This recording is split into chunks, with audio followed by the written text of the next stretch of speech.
Okay, can we start?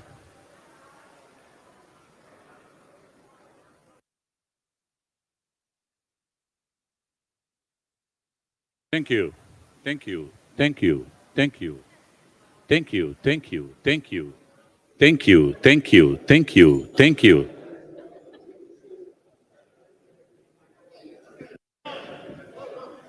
Thank you. Oh, thank you. So we can start. Please take a seat because, first of all, a few informations. We choose our scrutineers for tomorrow. Rodotos Miltiados from Europe, Durganat Subedi for Asia, Peperipe, of course, for Africa, and Javier Hoyos for America. So please, if you see them or if you are in the hall, stay in the hall in 5:30. We have to make a check. If you are not in the hall, please, those of you who knows them, please give them an information. Second, anybody who will resign from the list you sent for tomorrow's elections, please do it until 5 o'clock. This is the deadline. Until 5 o'clock today. All the continents, all the delegates, all the associations, please check, do we want to resign? And now, something completely different. As you know, every year AIPS is doing an honor to the best press facility in the world. Of course, AIPS members is voting for that. And every year, our Hungary friends gives a big and very, very beautiful trophy. You can see it here. And this year, Ms. Zsuzsa Csisztu and Mr. Gustav Mravik will give it to Tokyo 2021. But for Tokyo 2021, Shinzo Kobayashi will take it if he is Shinzuku Kobayashi. Oh, he's here. I saw you there. So please do it in the front of here so everybody can see you and everybody can applaud you.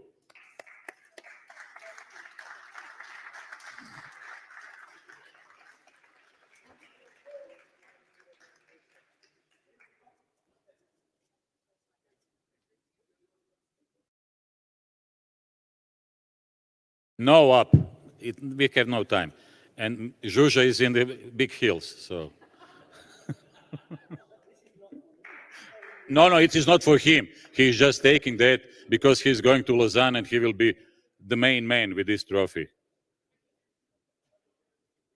It is for the organization of Tokyo 2021 Press Center, and we really love it, those of us who were there.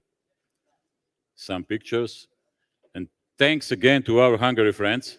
Really, really beautiful trophy. And thanks to Shinzuku that we will get it to the right place. Thank you very much.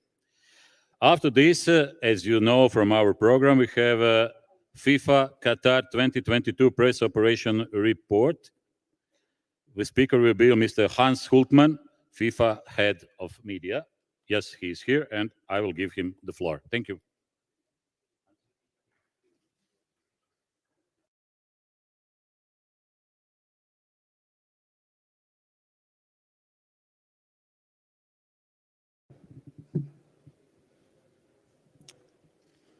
Thank you. Thank you very much. And congratulations to Tokyo 2021 or Tokyo 2020, which was the official, wasn't it? It's a big achievement. And I certainly hope that we will be able to come back next year, maybe to be competitive for the nice trophy as well from FIFA and Qatar. So good afternoon, everyone. And first of all, thanks to AIPS to invite us to come and make a short presentation on our operations at the World Cup in Qatar. And I hope we can start 21 editions and 17 hosts. Every 4 years, the eyes of the world turn to just one select destination to follow the best football and witness the most exciting show on earth. After France lifted the trophy in Russia, The FIFA World Cup now moves to Qatar. For the first time in the Middle East and Arab world, a FIFA World Cup like no other. It's an invitation that opens the door to a world of amazing experiences. A striking fusion between an ancient culture and a modern lifestyle. With 8 state-of-the-art sustainable stadiums located in a compact setting, with the longest distance between 2 venues being 75 kilometers and the shortest just 5 kilometers. With a new metro and roads connecting the sporting and entertainment infrastructure, no internal flights will be needed. A single accommodation venue for the entire tournament for fans, media and players who will benefit from less disruption and perform to an even higher level. The FIFA World Cup 2022 will take place during Qatar's mild winter, offering perfect temperatures to play and enjoy football. A full and exciting schedule with 4 matches per day in the group stage, allowing fans to watch more than 1 game per day during this phase. All fans will be welcome, catered for, and gather in one single area to celebrate football, discover the local culture, and share unique experiences, creating a thrilling atmosphere and leaving a lasting legacy. The most amazing FIFA World Cup ever.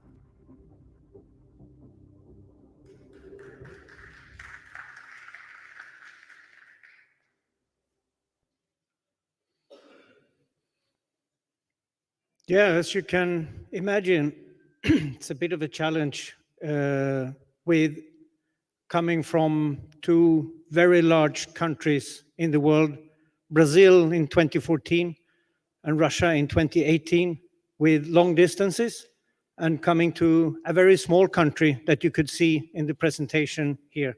So we have been working very hard to try to find solutions in similar ways, how we are working with the FIFA World Cup 2022. This is a very quick overview how we are organized on the media operations side, and together with communications. That we have our own media staff members and FIFA media officers, the freelancing people that we choose from all over the world, from all our different confederations. We have a lot of information on the FIFA Media Hub. I will return to that a little bit later. And we have, in general, a lot of different services for the media. And then, obviously, we're also working together with what we call Q22, Qatar 22. We don't have a traditional LOC anymore with FIFA. So we have a joint venture company that is owned 51% by FIFA and 49% of the organizing country, Qatar. But with us having a lot of influence in who is working there, and we have been able to pick professional people to work with us in Q22, and we do that in a very, very close way, if I put it like that. Of course, then we have to work together with the teams and with the team media officers of the 32 qualified teams, and obviously with maybe the most important of all, that we have the volunteers on site as well in all the different stadiums. One of the first things that we went into considering a few years ago, even before the last World Cup, was how do we deal with the compact nature of a World Cup like this?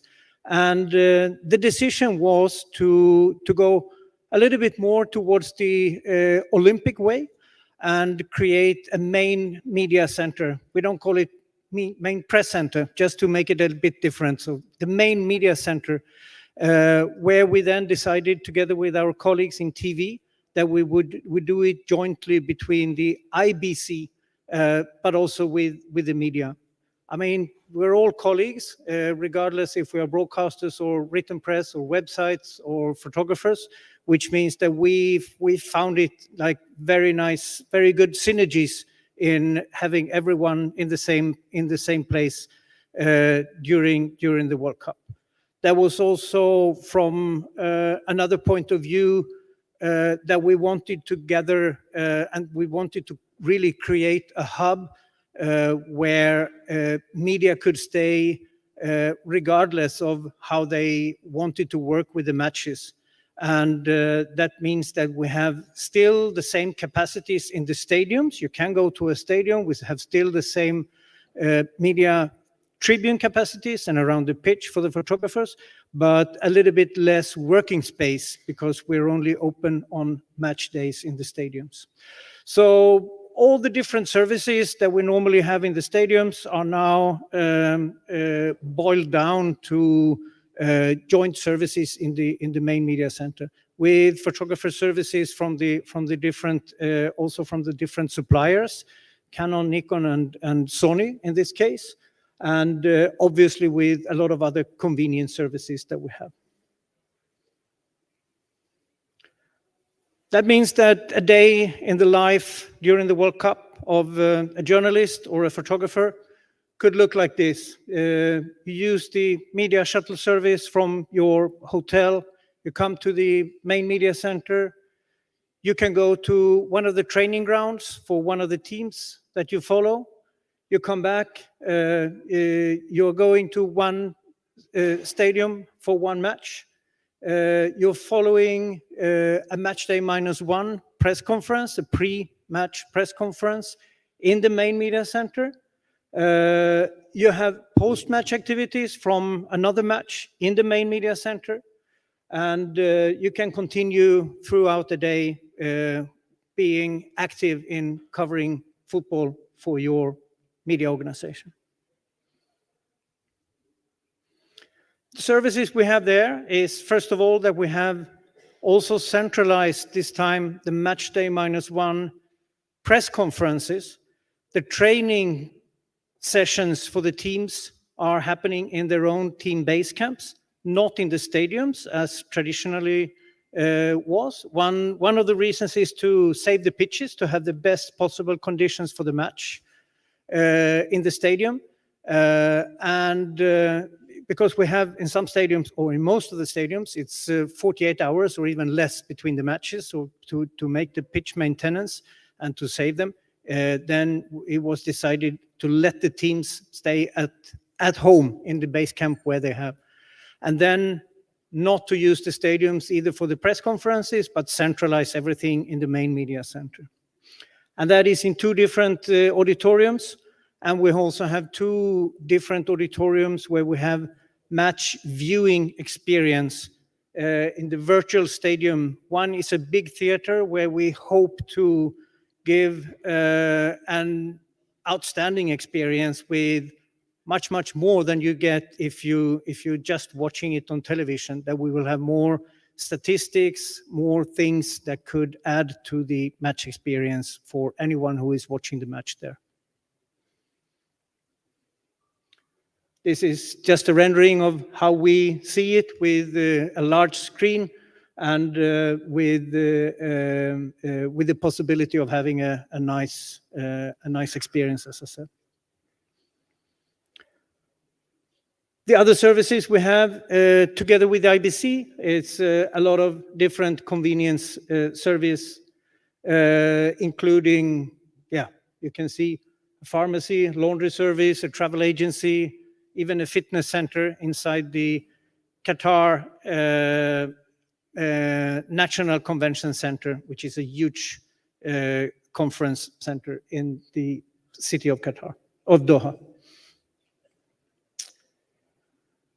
Stadiums, I think you may already know that we have 8 stadiums. They are divided into 2 different clusters, and that is also depending on, or the reason that is like that is to handle traffic on every match day, that we don't have all matches clashing with each other in different areas of Qatar. So it's a thought through also from the flow of traffic and the flow of the different routes. So we have Al Bayt Stadium, where we have the opening, Khalifa International, which many of you already know. That's the old stadium in Doha, which has hosted a lot of international events most recently the IAAF or World Athletics Championships in 2019, and is now renovated, refurbished a little bit since then. Al Tumama Stadium, completely new. Ahmad bin Ali Stadium, completely new on the same place that it was the Al Rayyan Stadium before. I'm not going into detail with the capacities, but they are in a range for the media tribunes from around 1,000 for the smaller stadiums up to almost 3,000 if we count all the commentary positions as well. Pitch photographers every match, 220. Media center, everything from 200 up to 600. Press conference rooms around 150, with the exception of the final stadium. Lusail, which is 250, and a large mixed zone as well. Lusail Stadium, brand new, was actually opened only a few weeks ago with the first event. Stadium 974 is the very special stadium built by containers, actually, and it's completely, it can be completely dismantled after the World Cup with shipping containers, and it's actually in the actual harbor of Doha. Education City Stadium in the middle of Qatar Foundation, and Al Janoub Stadium, which was the first one of the newly built stadiums that was inaugurated in 2019. Media transport, which is interesting for all of you that are coming to Qatar, that we will have shuttle services between media hotels or clusters of media hotels to the main media center. We will obviously have transport then from the main media center to the stadiums or to the training sites, at least for the match day -1 training sessions. We will have transport between stadiums when you have an approved ticket for 2 matches on a day. Match 1 to match 3, we cannot do match 1 to match 2, it's too short of a time in the group stage. So it's match 1 to match 3 or match 2 to match 4. If you have match 1 to match 4, you can go back to the main media center and then take another shuttle from there. And then in the knockout stage from match 1 to match 2, in case you have a ticket for both matches on that day. We have Wi-Fi available on all buses, which means that you can continue your work even when you're traveling to the next match or back to the main media center. On top of that, there is free public transportation with buses and the pretty newly built metro in Doha, which is actually serving 5 out of the 8 stadiums with a metro station very close by. For the other 3, there are shuttle buses, both for media and for general public to the closest metro station. So what's new? Yeah, we have tried to find a lot of different things to enhance the work for all the media. We have a queuing system for the photographers services.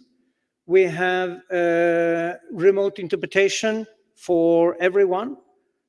For all the media, all the press conferences that we have. We have, and I will come to that a little bit later, ticketing systems that are completely new, both for written press and photographers. And we have a new media, let's say, reinvented, what we called before the media channel is now the FIFA Media Hub. And I will come a little bit more to that here. That is then kind of a virtual media center where we try to provide as much services as we can for everyone.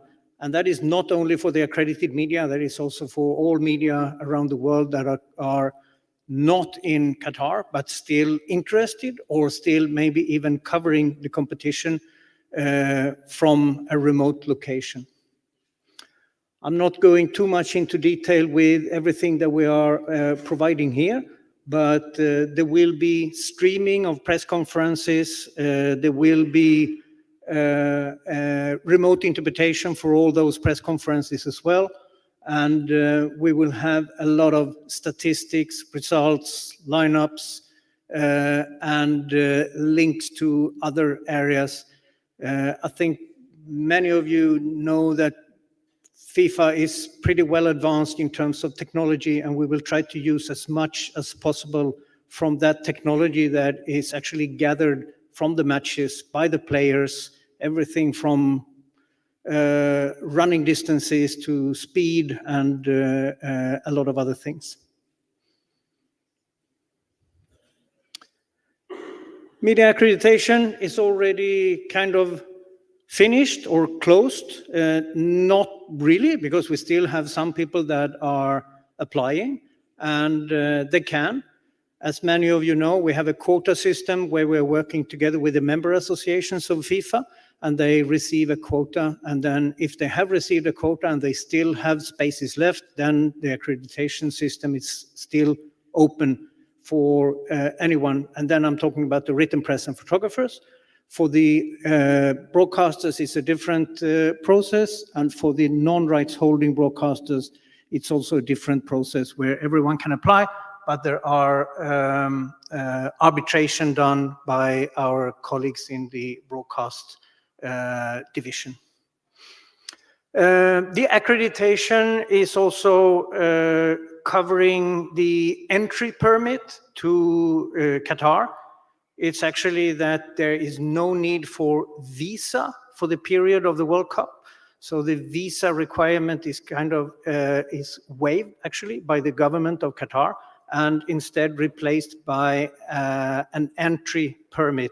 And that is not only for media, that is also for the general spectator who has bought a ticket, because then you receive an entry permit by default. And for the media, that will also include a photo and filming permit, which is required by law in Qatar, and that is also by default to all accredited media. We're working close with the host country, and the host country is also providing media services in the city of Doha. So, just to give you a little bit of an overview, I have two different videos, and I hope it works. No, it didn't. Let's go back.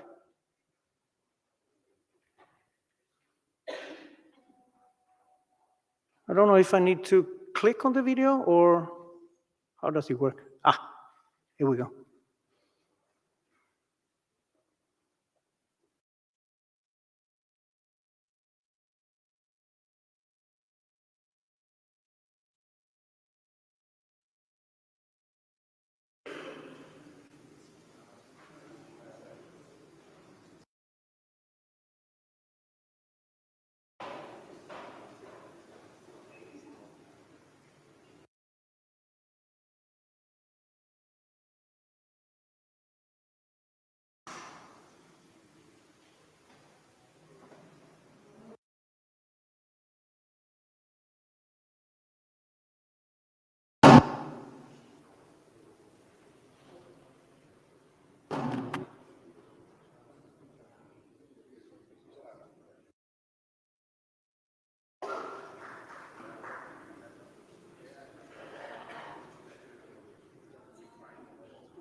In this video, we'll take you through the steps to request your media ticket, select your photo pitch position online, and apply for a parking pass. First of all, make sure to collect your personal photo bib at the info desk in the main media center. photographers will have two options. You can request a seat in the photo tribune or a photo pitch position. If you apply for a photo position in the tribune and your application is approved, you'll be assigned a seat by the media ticketing team. Your other option is to apply for a photo pitch position. If approved, you can select your preferred position yourself. This can now all be done online, which means no more unnecessary trips to the stadium and no more queuing. Here's how it works. Photographers with an approved pitch position will be placed into a priority group and informed as of 48 hours before kickoff. You'll be able to choose your seat online starting on the day before the match. You can do this on your laptop or even on your mobile phone. Just make sure you have a stable internet connection. With your assigned priority group, you will get a dedicated time slot from when you can log into the system and choose your seat. You have time until 2 hours before kickoff. The time slots for the groups A to D start as follows. On the day prior to the match, photographers in Priority Group A can start to choose their seats as of 10 a.m. Priority Group B as of 2 p.m. and Priority Group C as of 6 p.m. Check-in for the automatic seat assignment for photographers placed in Priority Group D opens as of 10 a.m. Once you are logged in, the system will show you the time left before you can choose your seat. When it is your turn, you will have 45 seconds to make your selection. To help you, a live preview of the pitch showing available and already occupied seats will be displayed while you are waiting. If you do not complete the seat selection process within this window, you will automatically be placed at the back of the queue within your priority group and will be given as many attempts as you need until 2 hours before kickoff. After that time, seats will be assigned automatically based on availability so that you can be sure you will have a seat.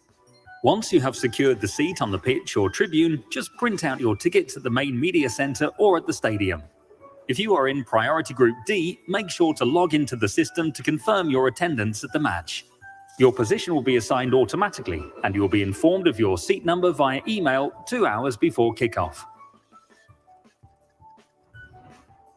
Applying for a pitch position will also allow you to request a ticket to place a remote camera behind the goal. If your request is approved, you'll be able to print your remote camera ticket along with your other tickets. When arriving at the stadium, present your printed remote camera ticket to a media pitch volunteer and they will be able to support you in placing your camera.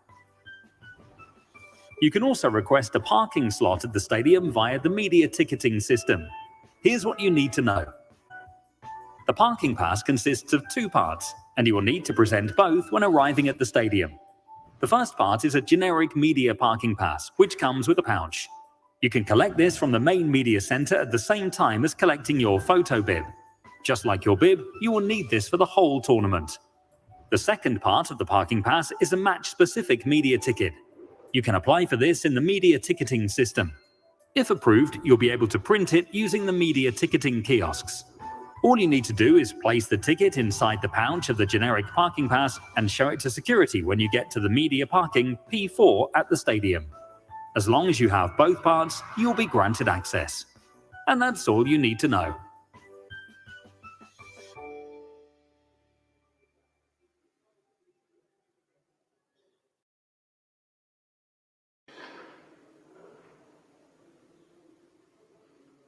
I think that gave a pretty good picture of what we have been dealing with for the last, not only this, of course, but one of the projects that we have had for the last couple of years, actually, to really enhance the possibility. It's a similar process and system for the media tribune ticketing with the difference that we are making the pre-seating for all that are approved for a match ticket. Just to add here that to have access to the stadium, you need to have an approved ticket, because otherwise we would risk having everyone going to some of the big matches and hanging around or trying to get a ticket in the stadium media center. So it's actually the same as for general public, that you need an approved ticket to get into the stadium. Otherwise, we will refer to the services that we are doing in the main media center.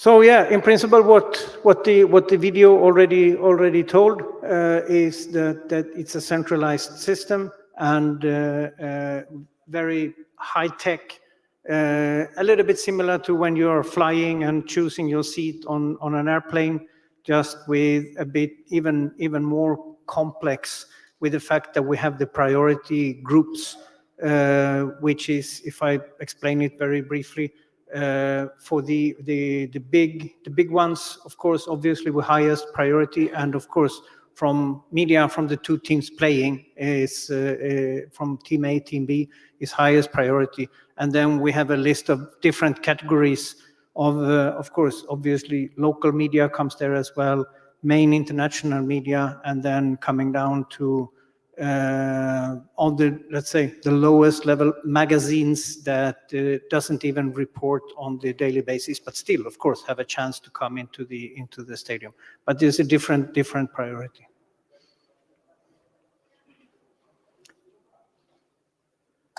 Remote interpretation, as I said before, is something that we are providing for all press conferences, match day -1 and match day.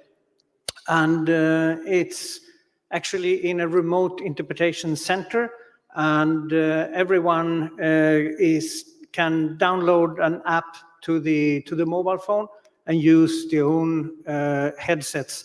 So not the same system as we have here to pick up a headset and to give it back again, but everyone can use their own equipment from anywhere, actually, where you are in Qatar at that point.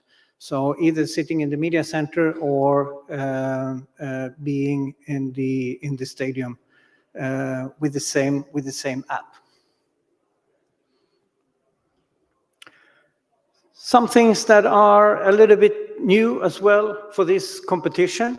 We, as FIFA and Q22, are providing media facilities also for the teams in their team base camps.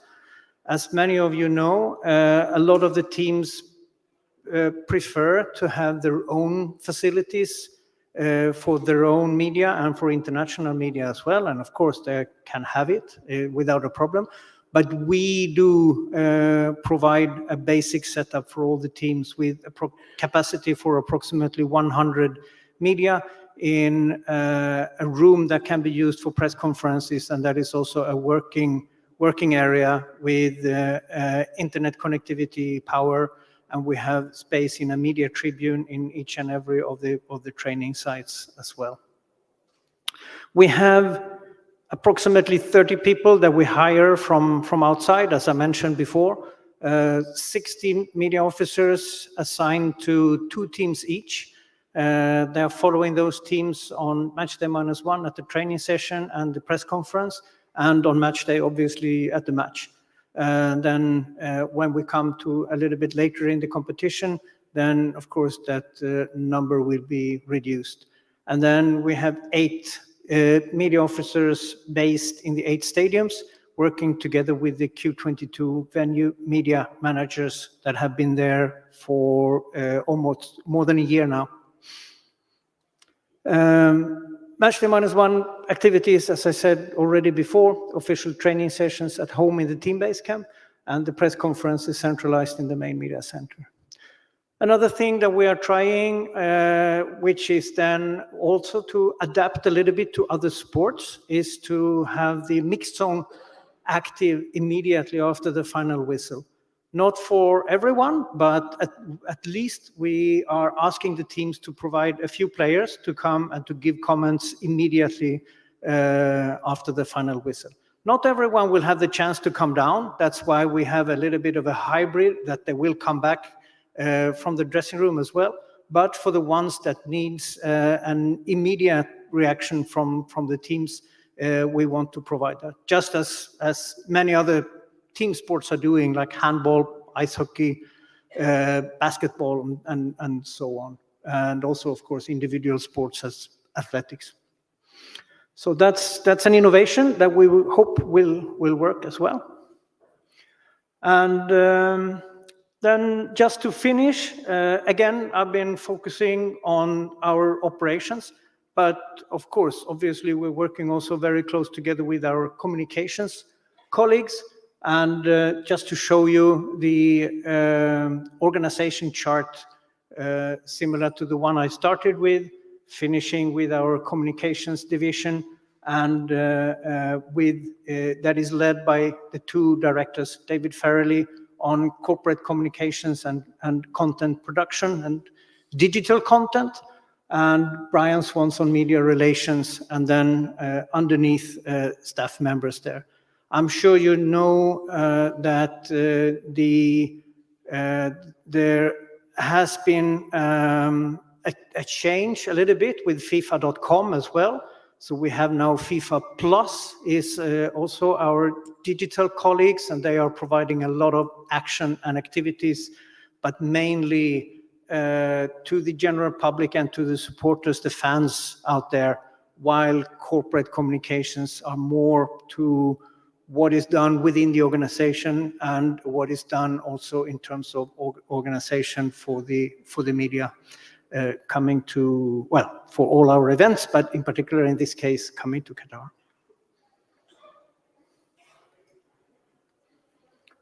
I think that was it. So if you have any questions, I'm happy to try to answer them. Otherwise, thank you. Just a little bit. Sure. I would ask our new Vice President, Hee Jung, the new President of Asia Continental Section, to give you a small trophy just to remember us and Rome and our 84th Congress. Thank you.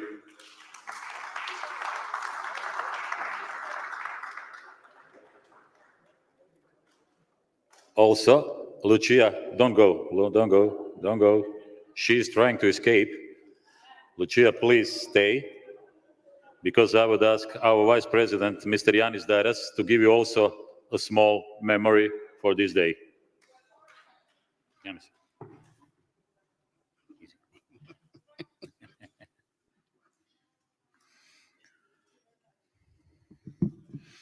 Thank you very much.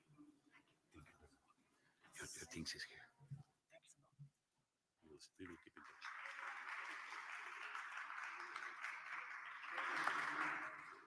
Thank you very much. Now, what you all wait, we will have our panel. Gender inequality in sport media coverage. We have 6 ladies. We have Evelyn Vata, Zsuzsa Chistu, Petra Toren, Hailun Chi, Alessandra Del Stefano, Kenya Torres. Please join me at the stage. And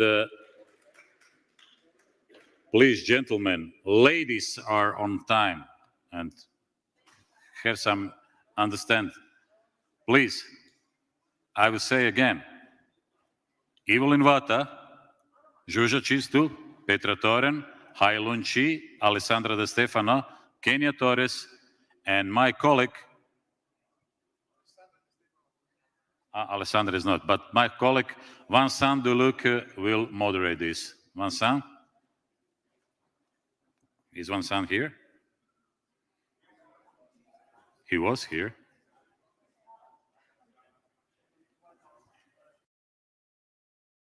So. Okay, Naiden will moderate it.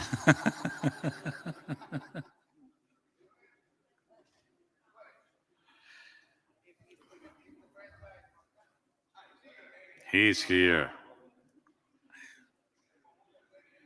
No, he's here. Vincent Deluc.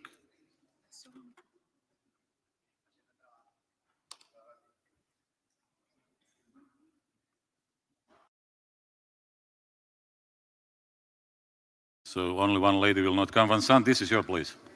Yes, you are moderator. No, the moderator. Yes. I am the moderator. You are moderator. Yeah. She's a moderator.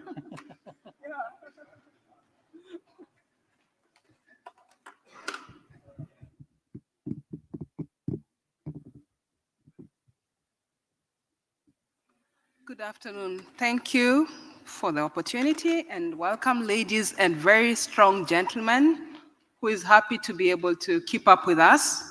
And I'll start with him. We'll go right into the introductions. So Vincent, kindly introduce yourself briefly, what you do, and why you're interested in our women in sport. Microphone.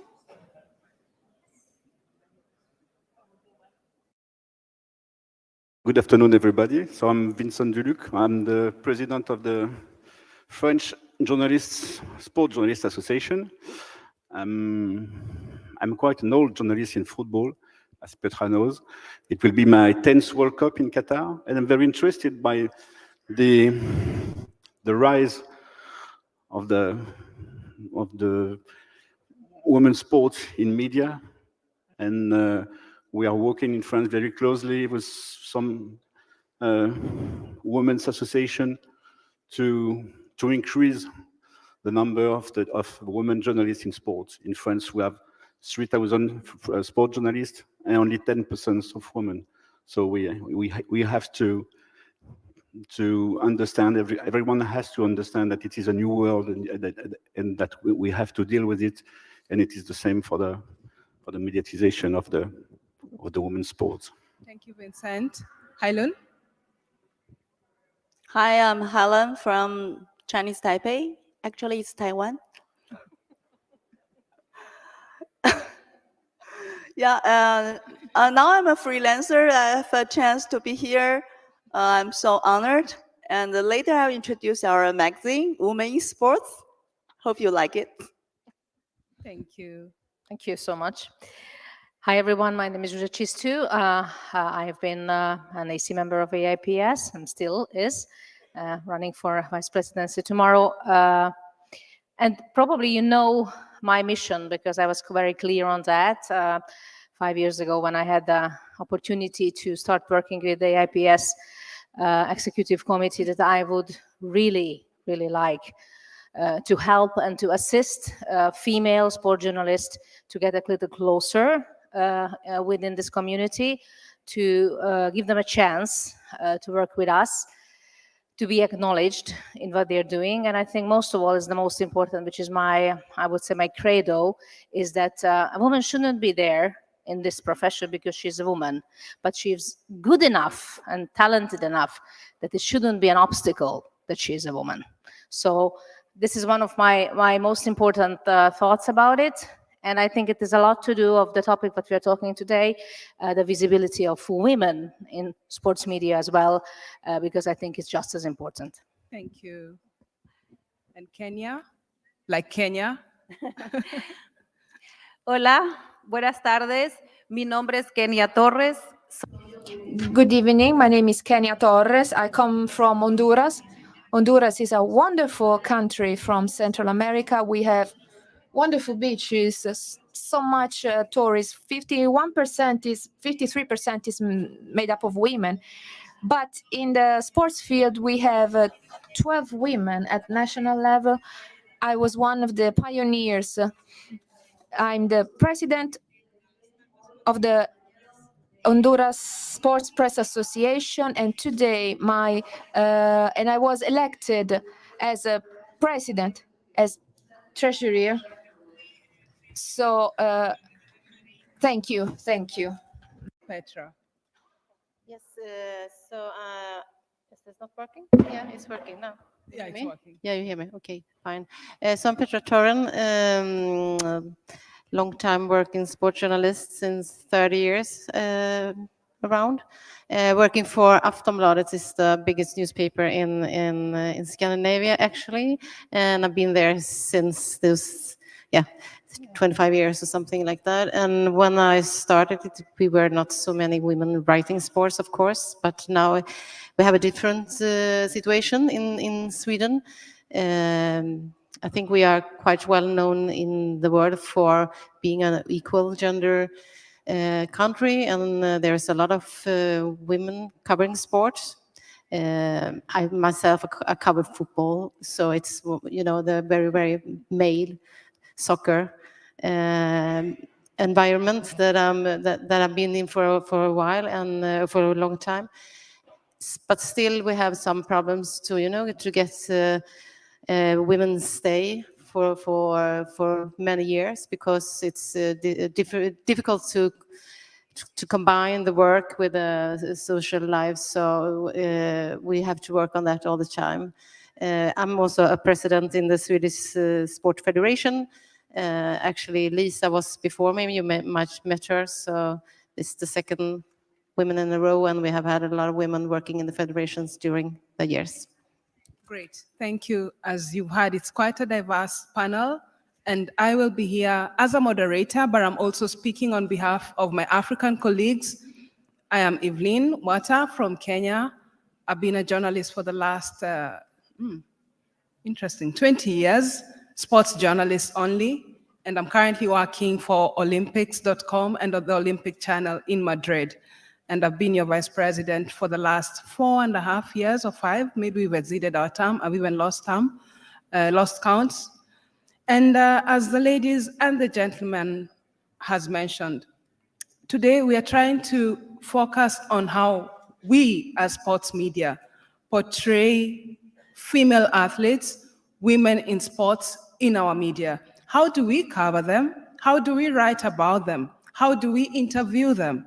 How do we photograph them? Does it help promote women in sport? Does it make my daughter, by reading the newspaper, want to become a female athlete? So this is what we will be focusing on with this panel. But this is very interactive. Please feel free to contribute, because what I'm hoping from this, what we are hoping, is to try and probably prepare a document that we can circulate amongst all our members, just to help have a better guideline, in how we portray our women in sport. This is something that is not new, it's not unique. The IOC prepared a document, I think 2-3 years ago, which was circulated amongst a few journalists, and it has really helped. Like at the channel, we now keep track of how many articles we've done or how many videos we've done that include women and men, and then have a look every month. We try to see what is the percentage of women's sports we covered, how was the reception by our viewers, how was it received by the readers, and how can we improve? So I'll start with a quote before I go to the panelists. It is as much as who you show, write, or talk about, as much as you show them, write, broadcast, or talk about. It's the images, the photos, and voices that we use. It's also about the context and the framing, because that's where the problem lies. And we, as sports media, have been accused of trivializing women in sports and portraying them as sexy. Oh, she's so cute. Oh, wow, she's such a beautiful athlete. Instead of celebrating them for their strength, their skills, she's such a talented runner or a talented footballer, the way we do with our men. What has been your observation, ladies and gentlemen, from your area, from your countries, from your region with this? I will start with my region in Kenya and in Africa. It's improving, but there's still a big room for improvement, because as you know, Africa we have different regions. So we have the Franco, the Anglo, the Muslims, the Christians, and then there's the Portuguese. It's all very different and diverse.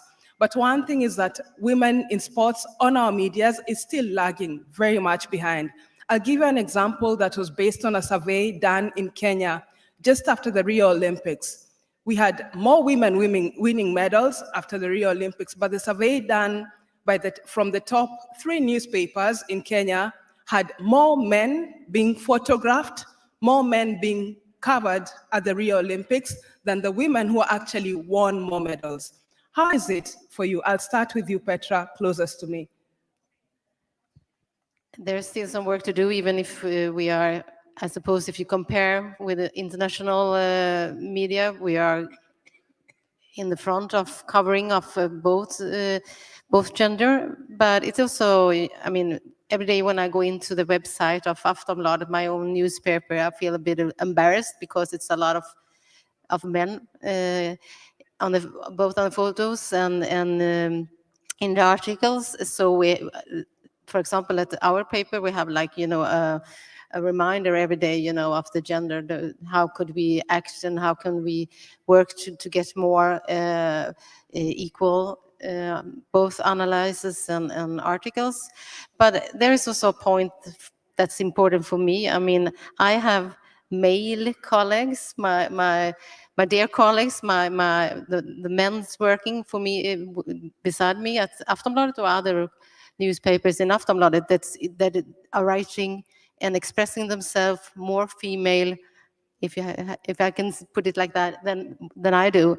So I think it's not just a question of being a woman writing, it's the way of choosing your perspective as a journalist when you go to a World Cup, when you go to Olympics. So for me, it's also that you as a journalist, we are all journalists here, I suppose, hardworking journalists, members of AIPS, working every day with those issues. You can always go to yourself reminding you, okay, I've been doing this technical analysis on the football game, but can I do something else? Can I go outside, you know, looking for some angle, something else that's important? It doesn't have to be smooth and passion and the thing of how to say the subjects that also attracts other readers, the female readers, doesn't have to be done by female, but it has to be something else than the normal traditional sports journalists. Thank you. And maybe let's continue on with Kenya. Debo decir que en mi país ser mujer no. Well, I have to say that in my country, being a woman is easy. It's not easy, and I'm going to into detail later. Violence is structured, is complex, and we women must fight hard in this sense. According to statistics of one of the most important universities of my country, the data show a decline over the last months, but at the end of 2021, every 24 hours, one woman died, killed by a man. So we have a very hard challenge ahead of us, waiting for us. So in terms of sports journalism, I started when I was about 23 in TV channels, and we might say that the participation of women was not accepted. We had to break this barrier, and we did it because we were prepared, because we studied hard, and because we were passionate about this work. We started slowly appearing on media, and at the beginning, we were considered as some nice, cute girls, the one who receives messages, the one who receives calls. But we finally managed to sit next to those who were carrying out the technical analysis. And this is how we slowly gained our space. We had lots of support from women in the societies, and so much that at the end of last year, during an historical voting, we elected the very first female president in Honduras, and this gave us great hope. We women keep on fighting to finally have our space, not just in journalism, but in general within the society. And this is a result that has given us so much satisfaction, especially, having a female president, a woman who we know will keep on fighting for our rights, for equality, and to crush our barriers that we have to face as women. Susie, you are an athlete. Did you find yourself often being compared to some other male athlete or male gymnast? Like, I remember Serena Williams saying, I'm a female, I'm an athlete, but as I'm right here now, I'm an athlete first. look at me as an athlete. And I think there was also another tennis player, Azarenka, who had to come out and say, I don't identify on the tennis courts as a mother. I still identify myself as one of the greatest tennis players, and me having qualified for the quarters is not because of my motherhood, it's because of I'm a talented tennis player. Is this something you encountered? Yes, Evelyn, thank you so much. And I'm always very relieved and very happy when I can find pioneers in other parts of the world, like what we've just been heard. These stories really, I think we really need to hear those stories. Actually, on 1st of October, it was the 30th anniversary. I have started working as a member of the Hungarian national team sports department. It's hard to believe even for myself, but that was it. As you were right, back then it was absolutely an unusual phenomenon to have a female on screen. And what you were mentioning, Evelyn, it's also very true, being compared to male in many situations.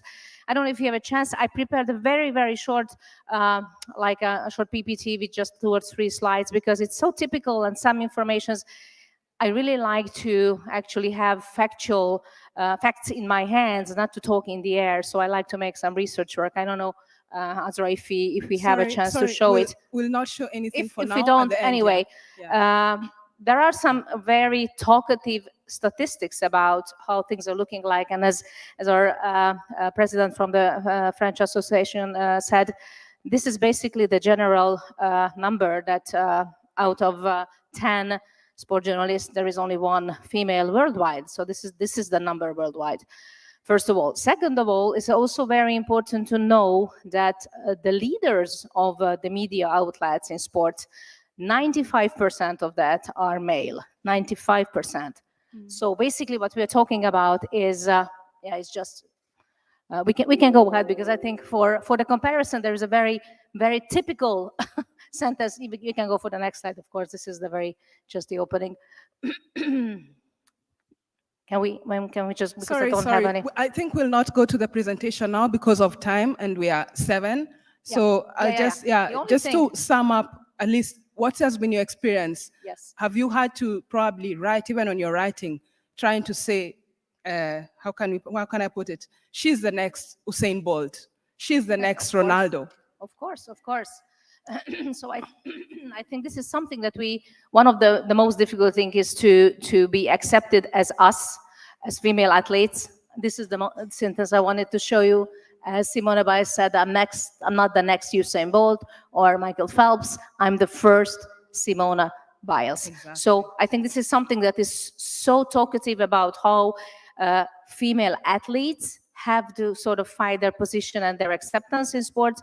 And this is just as important. If I go back to my previous thought, is that it's very difficult when you have in a sports media outlet at least 95% of male leaders to sort of change the view of things, and to have women covered in the same amount on media as men, because male, I would say, leaders are working for male audience usually. However, I think it's just as competitive to show women from the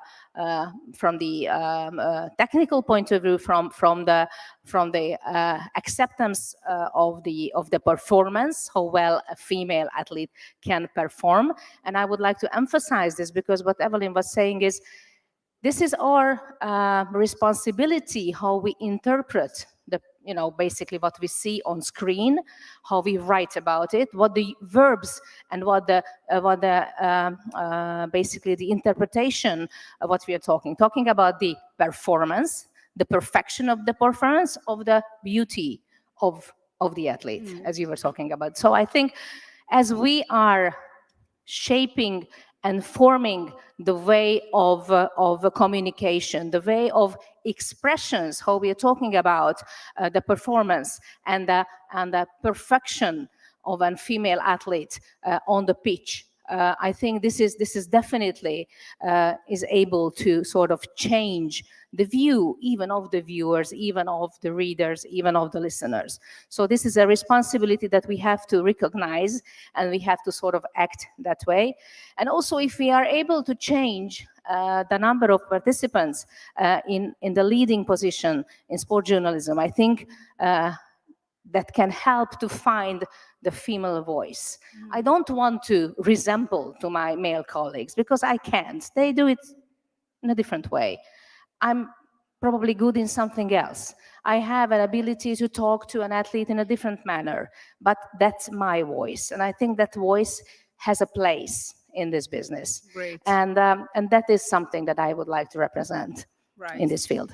Thank you so much. Hailun, do you acknowledge that how we cover, as Susie says, affects how women in sport is portrayed in our medias?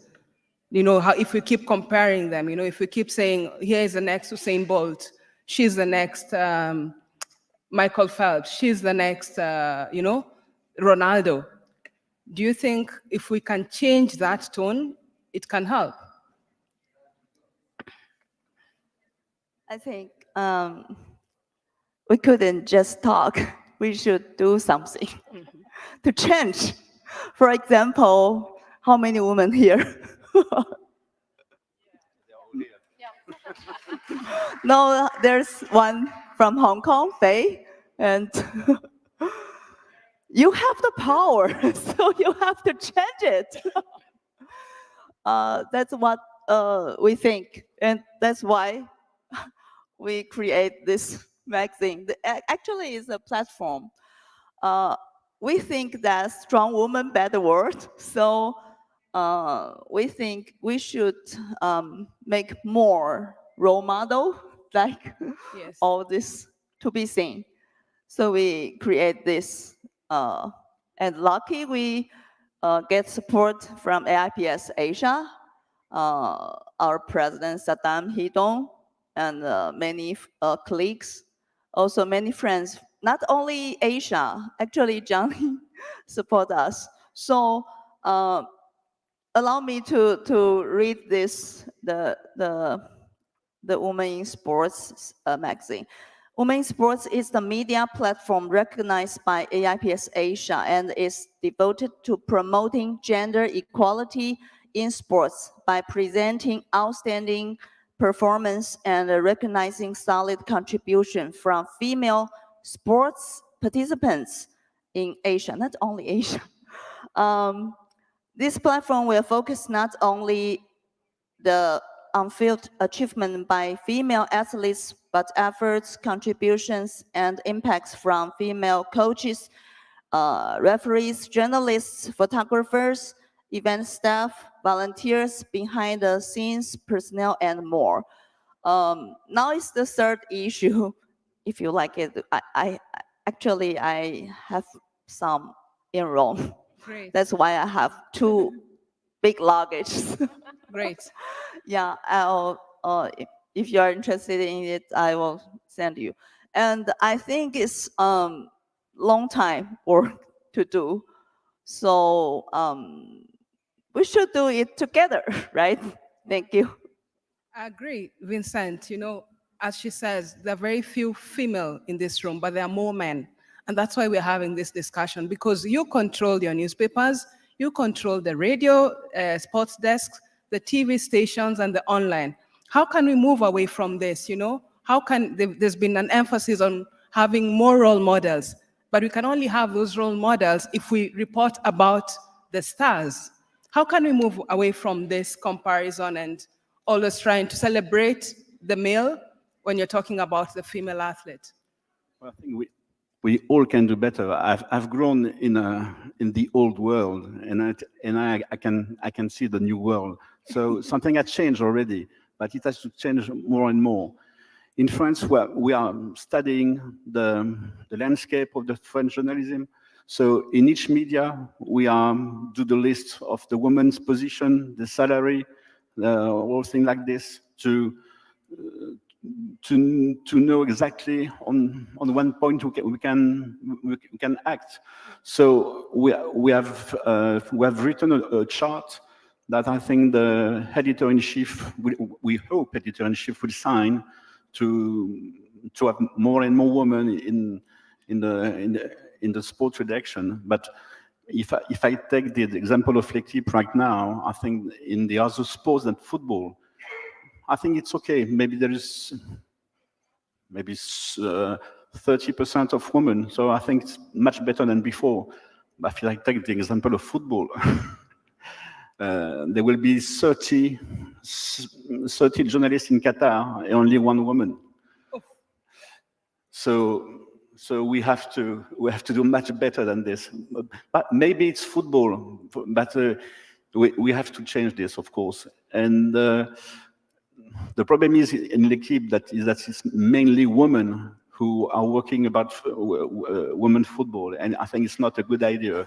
We have to change the world much more than we did already. But we work with a female sports journalist association, and we have to go in the schools of journalism. And in the school already, it is quite the same proportion. There's only 10 or 15% of students who want to become sport journalists. So we have to change before to be able to change the world after. Thank you very much. So we've heard about the role models, having more women, which has come across the panel. And just recently when the World Athletics Championships were held in Oregon in the US, Michael Johnson, the Olympic champion, pointed the fact that the 100 meters women has been one of the most exciting races, I think, since Rio 2016. But the coverage and even the celebration the female athletes are getting is nothing compared to what Bolt after just 4 years. So that is something that we need to change, and you need to change it, because you need to write more about Shelly Ann. You keep writing about her as a mother, Mama Rocket. But it's not about her being the mother that is making her a star. It's about her being a great 100-meter star. Is this something you think we can do to change Petra? Just trying to celebrate our skills on the field more than what off the field.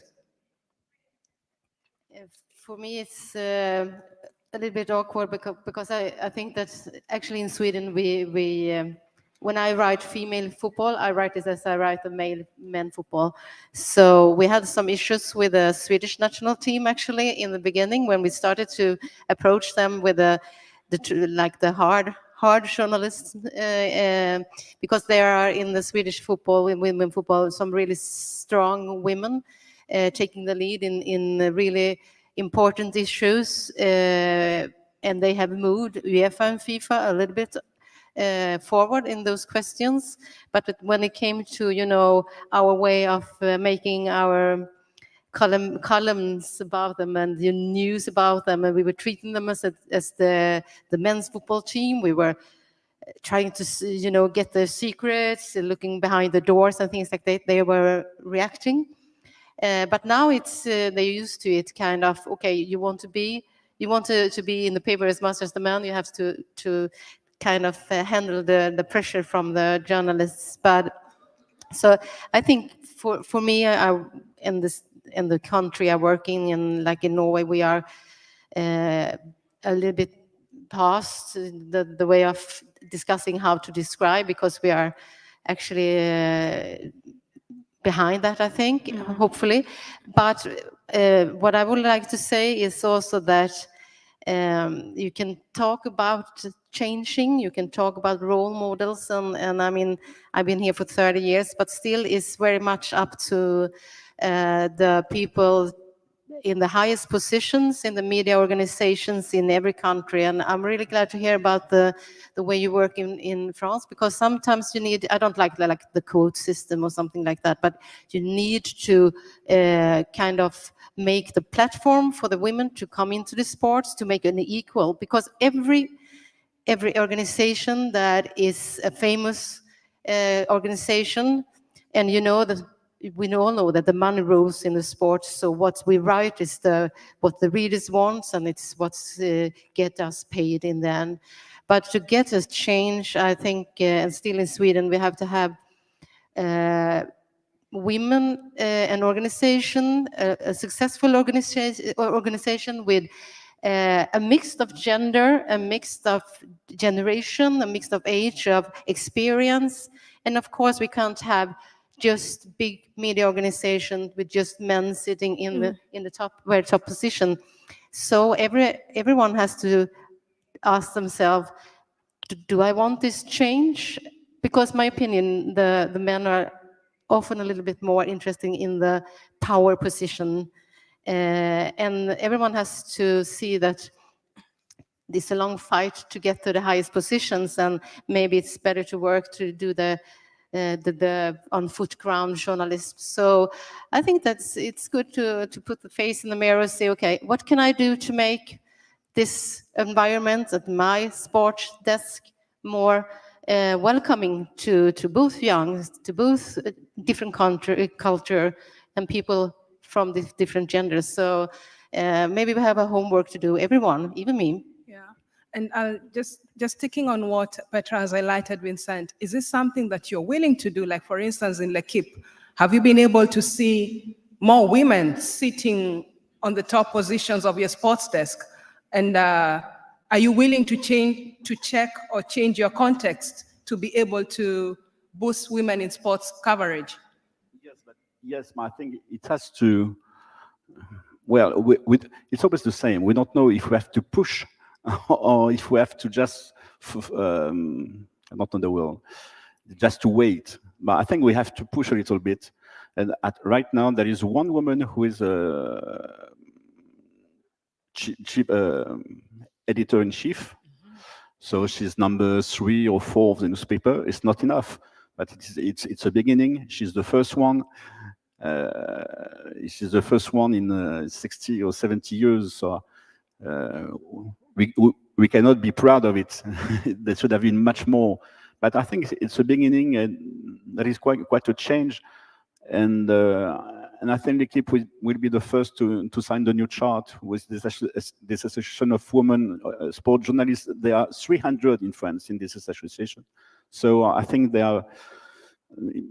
It is a game changer, this association, because they knock every door and they are all together and they make some noise. And well, we are the old male and we had to listen to her, of course.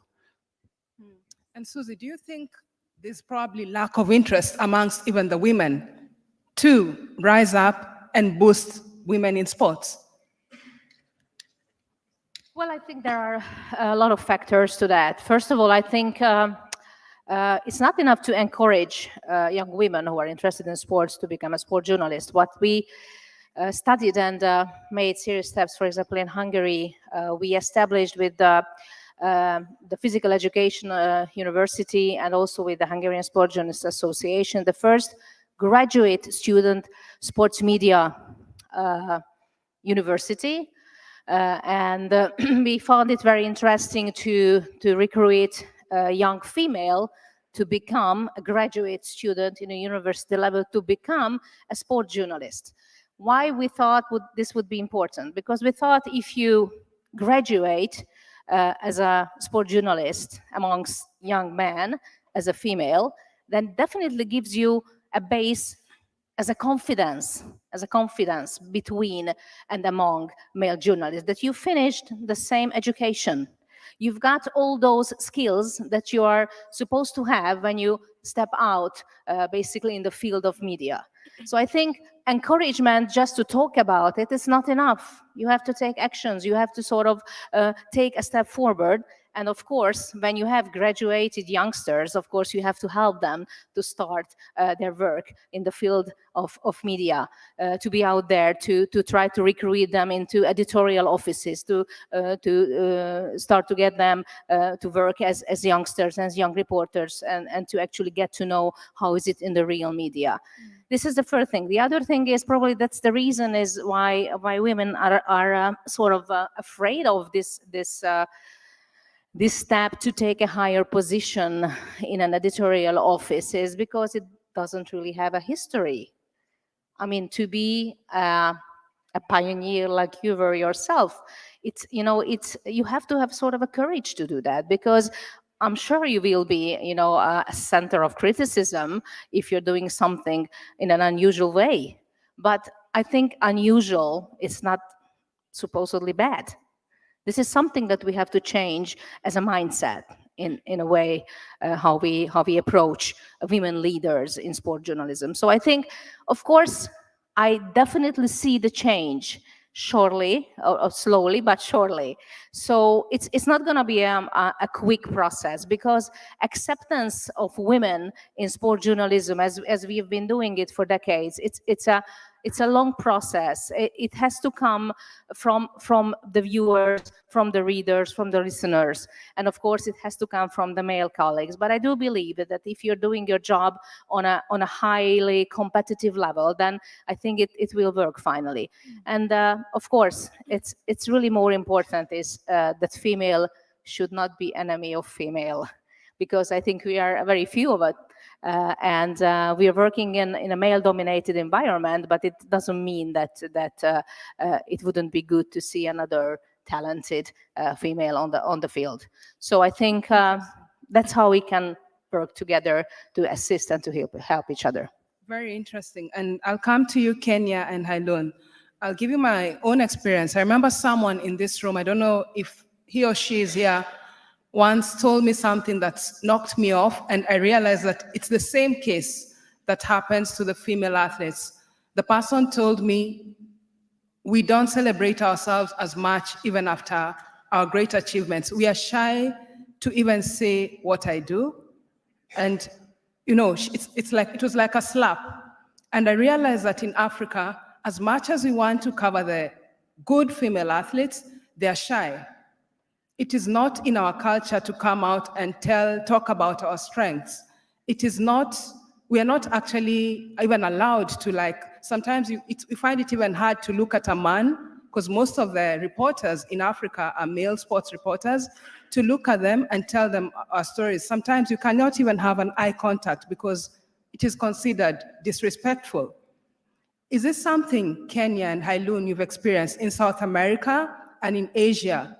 What other things, what other factors? Does culture, maybe something, character, play a role in holding back the women from stepping forward and sharing their stories? Can start. Okay.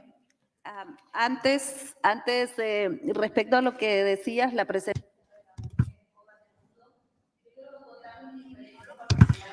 So first of all, I would like to tell you about my experience, an experience that I lived in Honduras.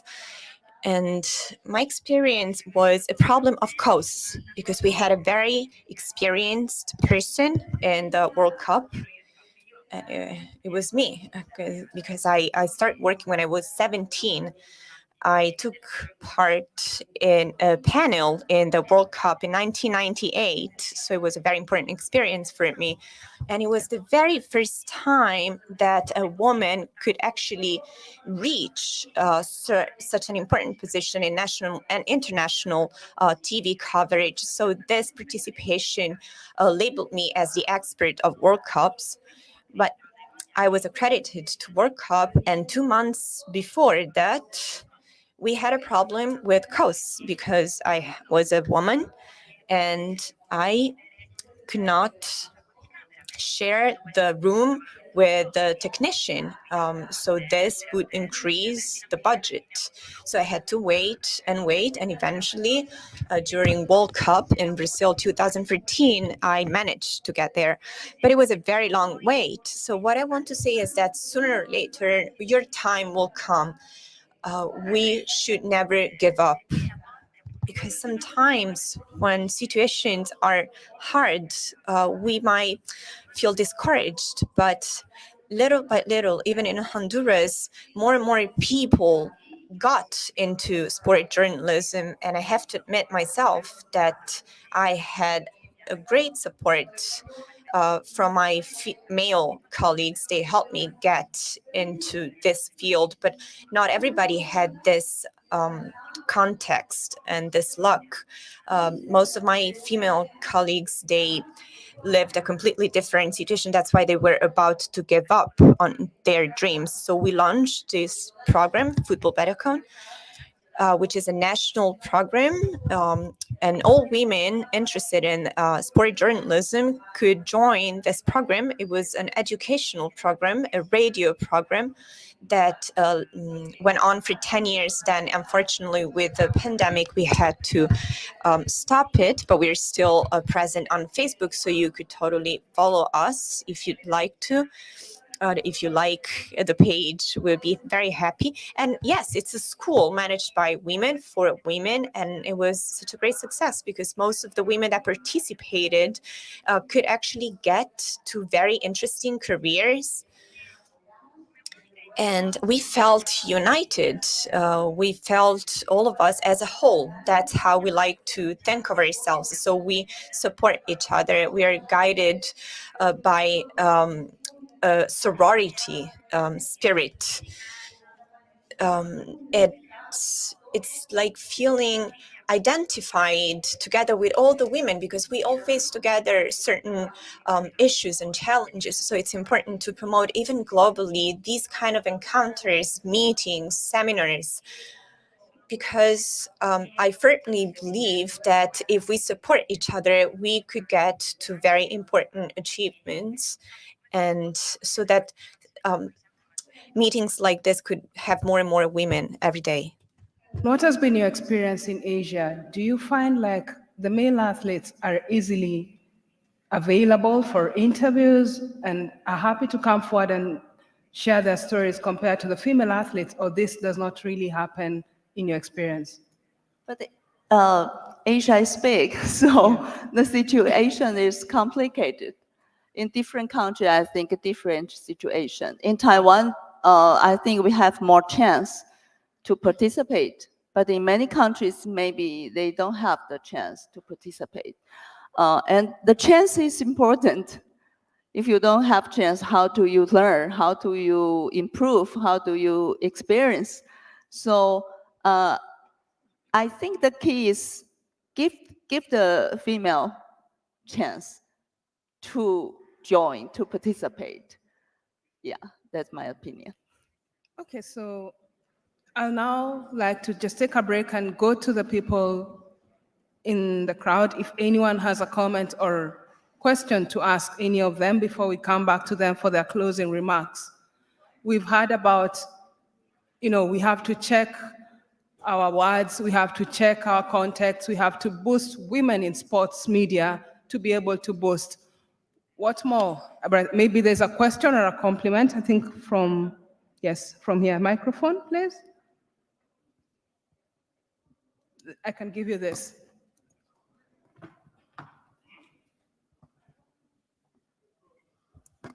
Hi everyone, I'm Lorraine Cunningham. I come from Malta. I'm General Secretary of the Malta Sports Journalists Association. When I came, this is my second AIPS Congress, and yesterday when I came in, I looked around and I said, where are the women? There are more women up on stage than there are in this Congress, which is very, I think it's not on.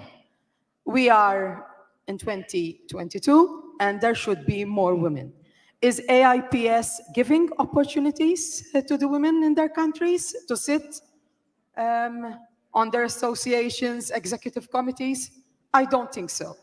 I come from a small country, and I've had the opportunity. When one thinks about it, when a woman holds a position, it means that she's very good. And she is there because she merits to be there. Sometimes, unfortunately, men hold positions because they've been holding it for a very long time, or they have connections. And I think you are agreeing because I can see you smiling about it. In 2019, I had the opportunity to be part of an international meeting, 60 women sports journalists. We got together we went to the United States and we spent 1 month sharing experiences. And women were of all ages, coming from all backgrounds. And one of the things that we were discussing is about what you started out with, is about how women athletes are reported. Whilst men are reported because of their exploits, women, most probably the title will say, mother of 3 breaks record, instead of breaking the record, which is not on.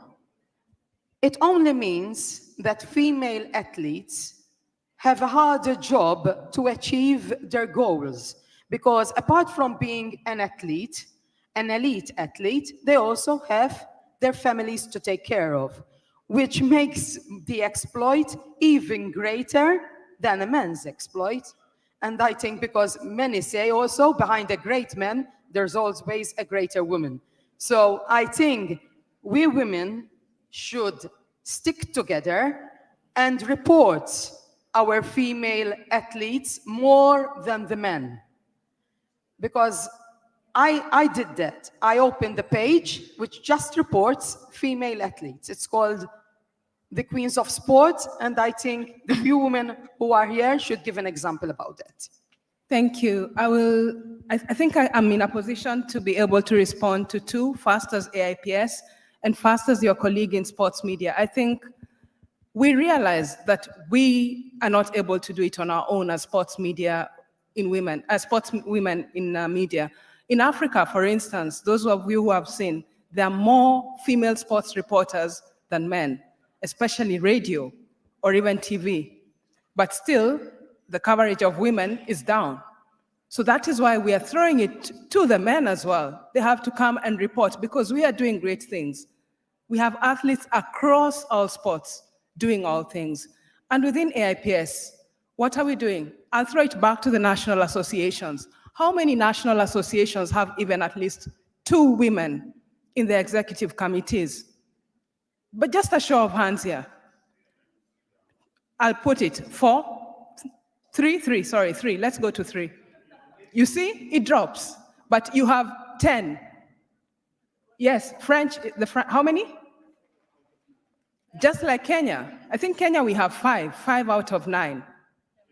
4. So you see, it starts from the national associations. That's very good. How many associations, France included, sent a woman who is not a secretary general or a president to the AIPS Congress? Please lift your hands. Only 1, 2, and 3, Malta. 4, Serbia. So we are 4. You see? This is where the problem lies. It is not. It has to start with us. You have to give up your space in the AIPS Congress for someone else to come and attend. Yeah, because, no, I'm just saying. I'm saying, first of all, you have to get the chance to come from our national associations. That's it. In Kenya, for instance, the president and the secretary general came, but they sent a female person. So that's what has to also happen for us. Even in the elections tomorrow, how many women are candidates in the AIPS executive? How many are we? Here it is. Exactly. So we also have to stop being shy. No, sorry, Evelyn, I have to remind you that personally, 8 years ago, I began to tell, let's begin with the quotas of women in the executive to continue better. You didn't want the quotas, and we are exactly as before. So it's your fault. I'm sorry.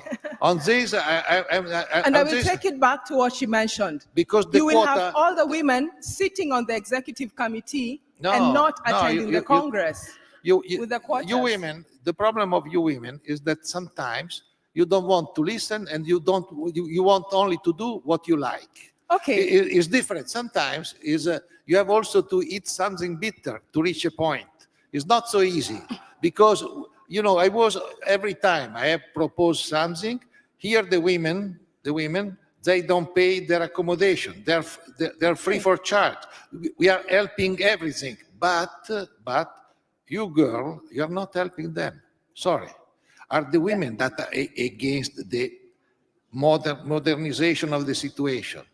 I'm completely against this idea. I can definitely see an improvement, as I said. Sorry, because if not, it looks that you are the victim and we are always the... No, we are, actually, I don't think sorry, what I'm saying is I can see an improvement. Today's voting in the European continent definitely proves that we are probably approaching this question from a much better perspective, which I'm very, very happy about. Going back to your comment, and I was very happy about it, how to report about female athletes and how much actually we covered them. Going back to my research work, which was on some statistics, there's a European, of course, it's not a worldwide, but I think it's quite usual. There is a number in percentage how much female results and achievements we actually include in sports news. Do you have a tip? How much would that be in European average? Yes, 12%. Only 12% female results and achievements are actually included in sports news. I'm not talking about featured stories whatsoever. Sports news. News is basically selling an athlete, right? If you want to have female athlete role models, we have to talk about them.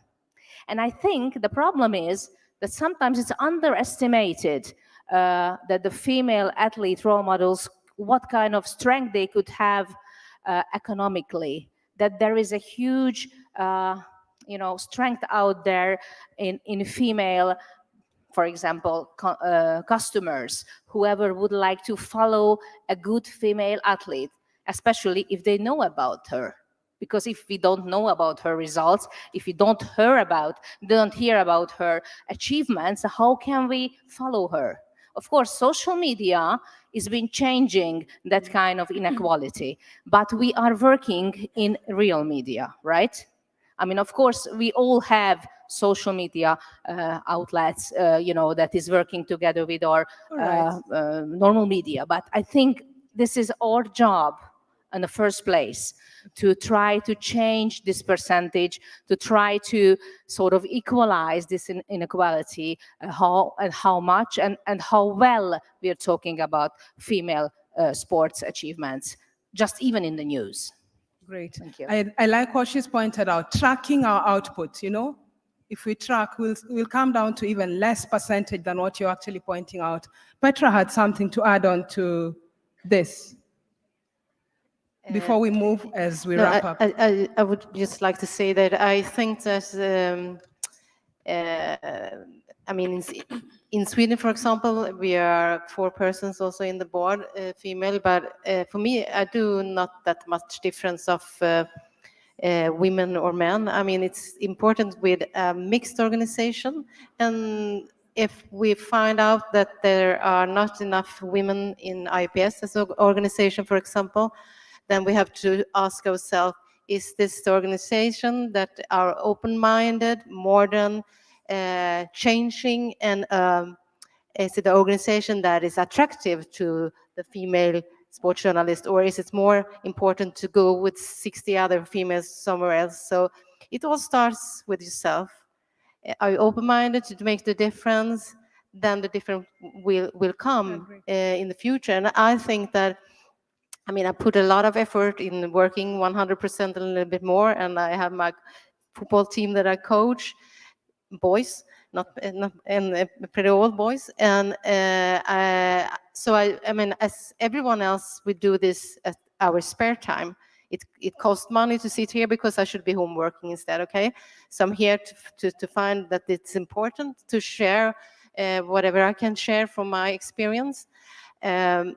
But what I mean is that sometimes I feel that women maybe not have the time You know, when if you're working 100% and then you do some other things, you don't have the time to put into to like idle free working for the international questions of journalism. So maybe have to create other modern ways of working, more digital media, less traveling. I thought the pandemic was terrifying for us, everyone, but the good thing was meeting with so many women on the digital meeting that you had, sitting there in my home office, talking to someone from the other side of the world.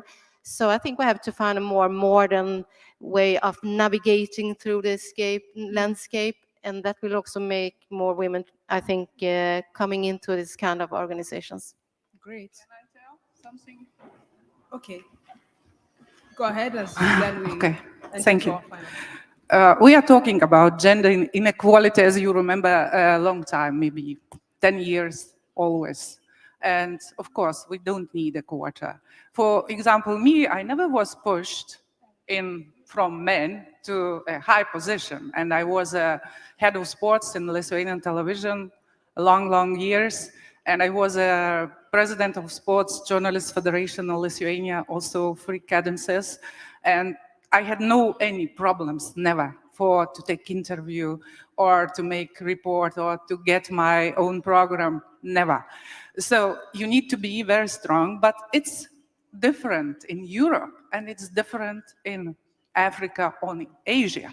And I remember, okay, I think I had no problem in Europe to go to Olympic Games, to European Championships, but when I was in Iran and when I will be accredited to Iran to cover something, not a football, of course, it is forbidden for women. And I want now to say that just now, few minutes ago, 40 minutes ago, Amini died. And unfortunately, we didn't have any women from Iran. And what is going in Iran?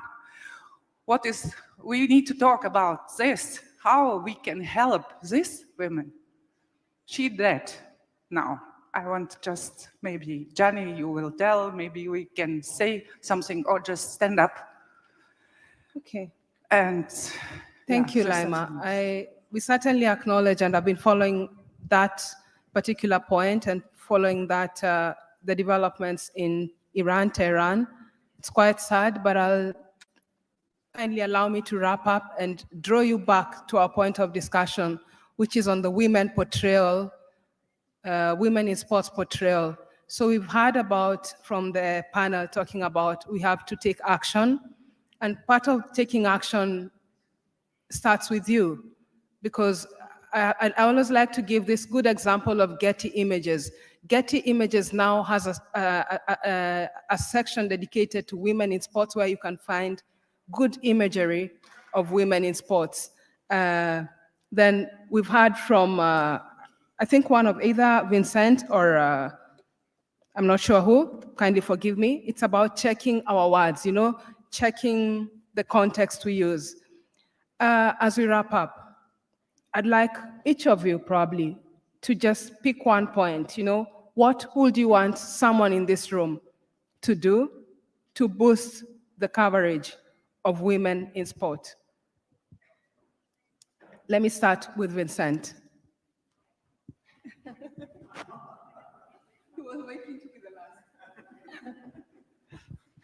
I thought I would have more time to think about it, because I have no idea. If I had an idea, I would have done something already.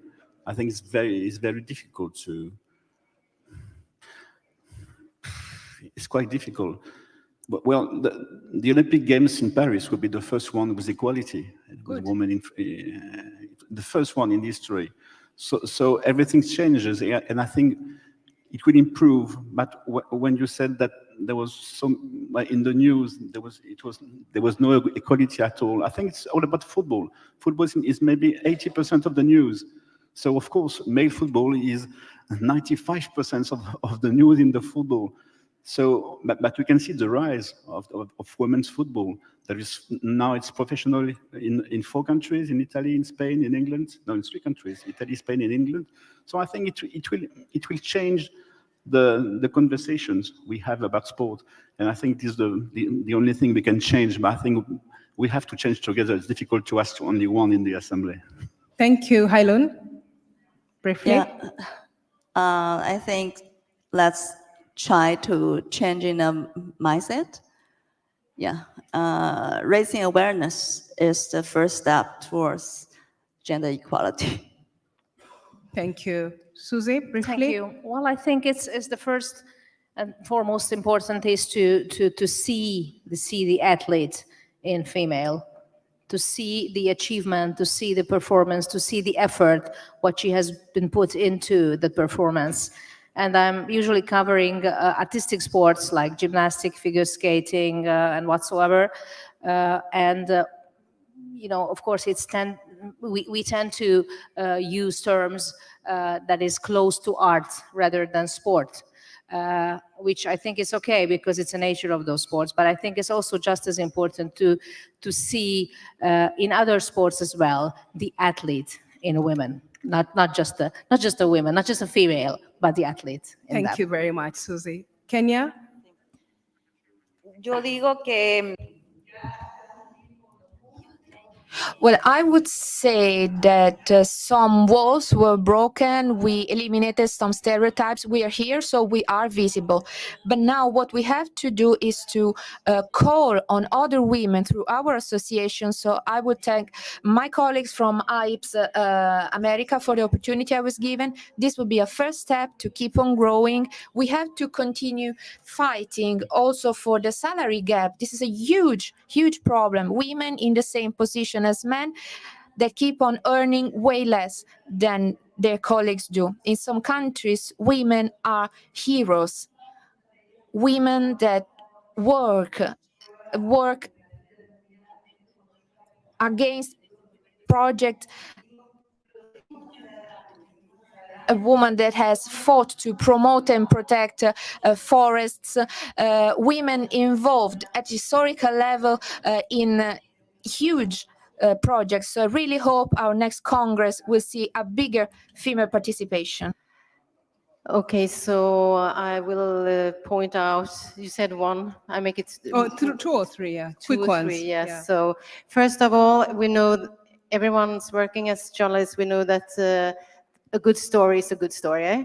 So that's what we are looking for every game, every time, every championship we go to. So I imagine that there are as many good stories regarding women in sports as in the men's section, okay? So decide to have every day a good story about someone from a woman from the sport. It could be a team, it could be a mother, it could be a young girl. So that's why you decide and you find the story. If you start to look for it, you will find the story. So that's one. And two, sometimes the good stories that will attract our readers to be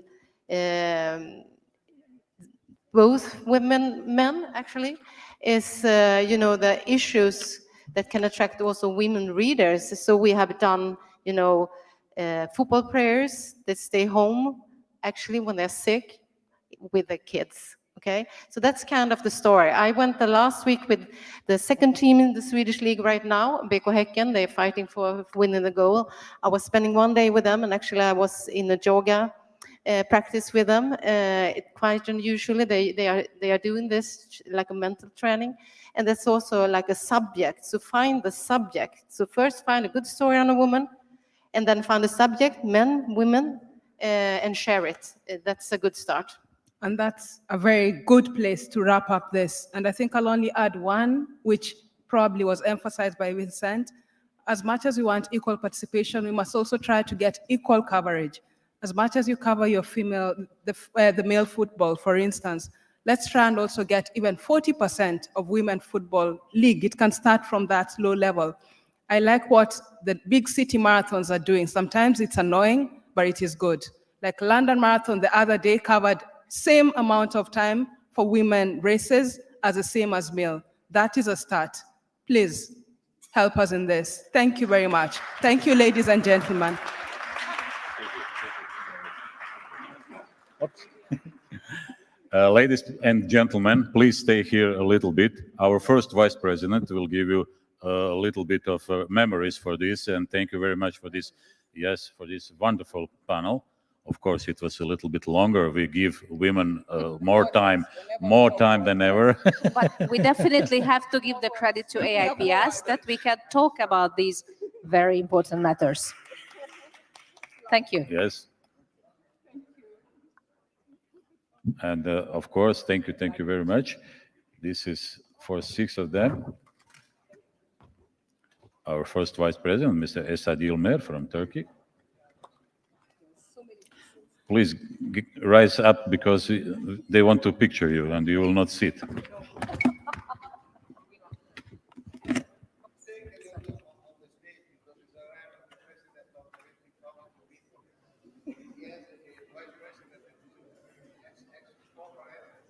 No problem for that.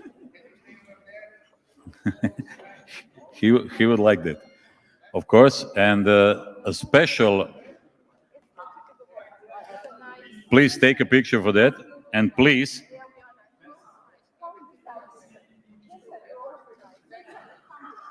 Please, can I ask just Kenya to stand here, to stay here, because there is also a special trophy for Kenya only.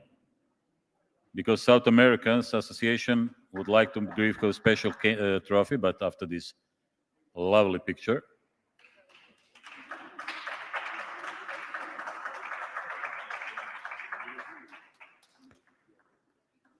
I would ask, okay, I will wait. Thank you.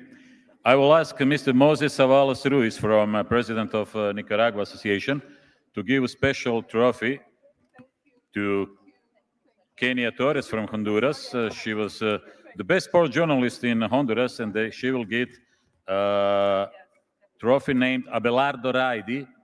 Abelardo Raidi was the founder of AIPS America, but it is a little bit short of place, so we will wait it. No, they will come up. And Mr. Moses Avalos Ruiz will give that. This trophy was meant to be presented in 2020, but because of the COVID, it is presented right now. And of course, the president of South America's. Perfect. Thank you.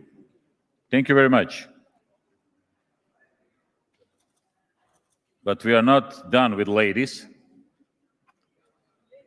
No, of course, we are not done. Rita Leguma had a very, very interesting presentation.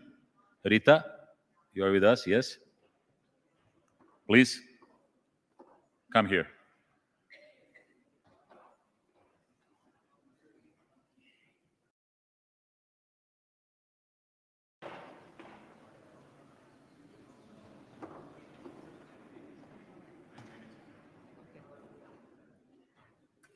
Good evening, ladies and gentlemen.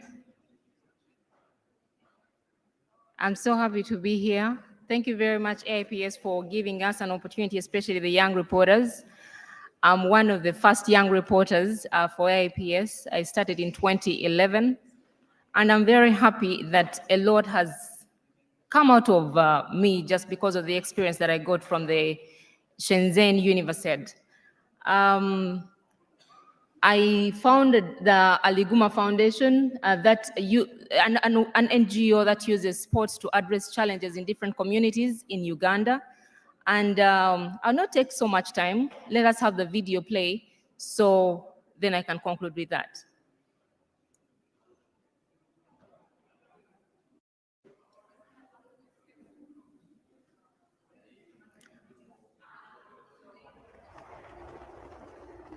When I was growing up, my passion was journalism. And when I was growing up, my desire was to have like an orphanage or always to help out children or people in communities.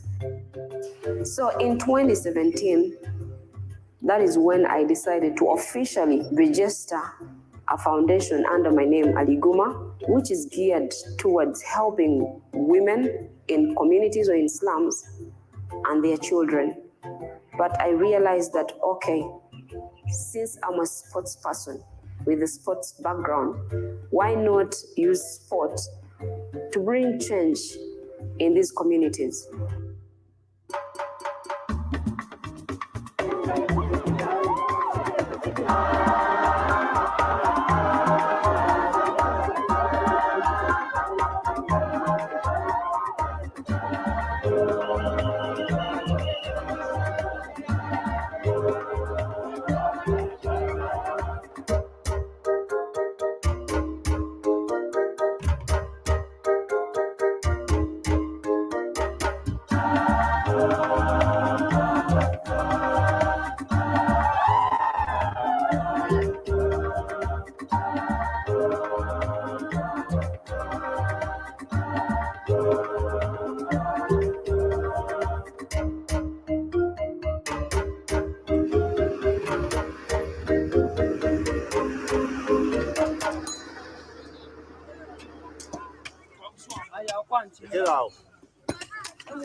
Transforming life through sports, giving rise to a mother and child through self-help programming, and enterprising skills to live a better life and make the world a better place. The foundation is a place where we all belong. A foundation is a place where we grow together.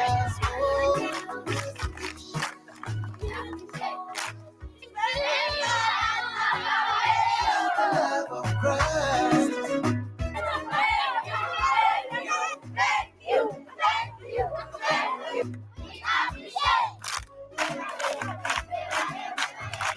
We have supported over 500 projects that have benefited over 2.2 million children. We have also been supporting for a couple of years now the Aliguma Foundation in Uganda, in Kampala.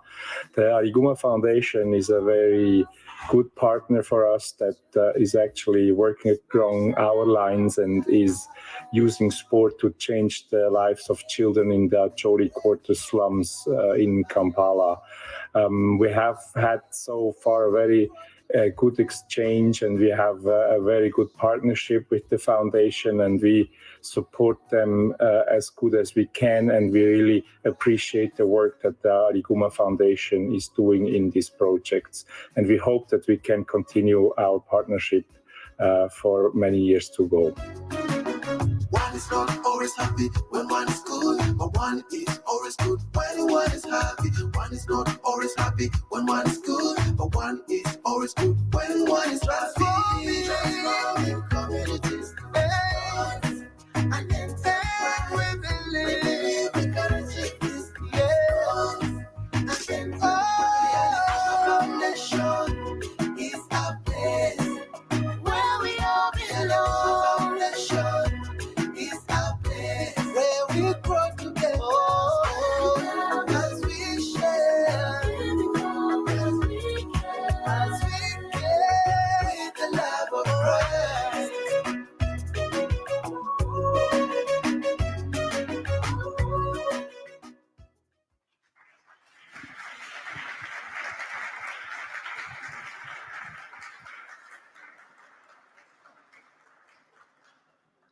Thank you very much. Well, I think the video says it all, but we've reached out to different communities. We've reached out at least to over 500 girls and women in our country, not leaving out the boy child. We have been running the girl child campaign, but it all started with a young girl we found at one of our slum soccer tournament finals who had been sexually abused by an uncle several times. So we started the girl child campaign.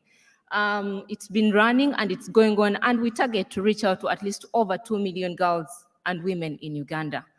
Our emphasis now is on firstly, the Empowerment Center. We want to build the Empowerment Center where we can have different kids skilled, different women skilled in different ways, both in sports and income generating activities. But also, secondly, we are also emphasizing on exchange programs with different countries. Recently, we had a very good exchange program with Crossroads, United States of America, where at least we had 2 girls who successfully did that summer camp. It was really amazing. Now imagine in 2011, when I was voted to attend or to represent Uganda at the Young Reporters Program. It was my first international trip. But now imagine my mother, my father, I think the entire community escorted me to the airport.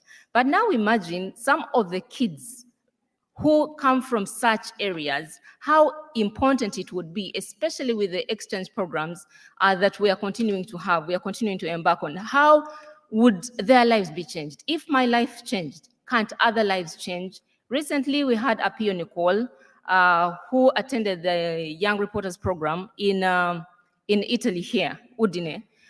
She came from the Acholi Quarters slum. It was the biggest event or the biggest celebration that we ever had in this community, having one of their kids come from the slum to an international flight, Italy. It was really very exciting. Even apparently, she's now on one big network in Uganda doing sports and entertainment show, which is really a big plus. Thanks to AIPS for that support as well.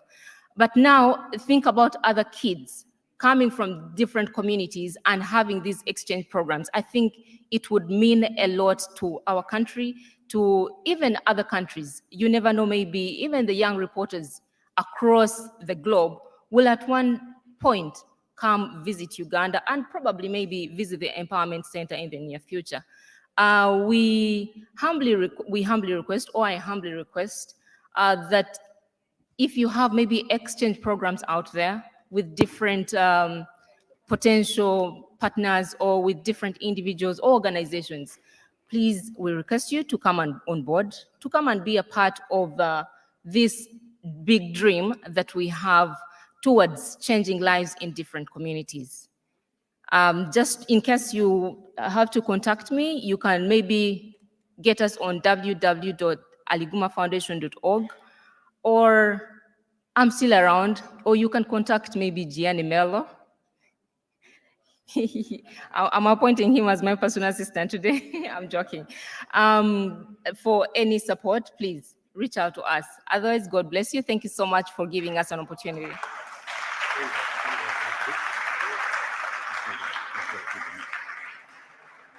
Of course, Rita was our young reporter. Now she is a very, very successful woman. But I would ask our mentor for young reporters, Mr. Kiradnich, to give a small trophy, so just for being you here. Thank you very much.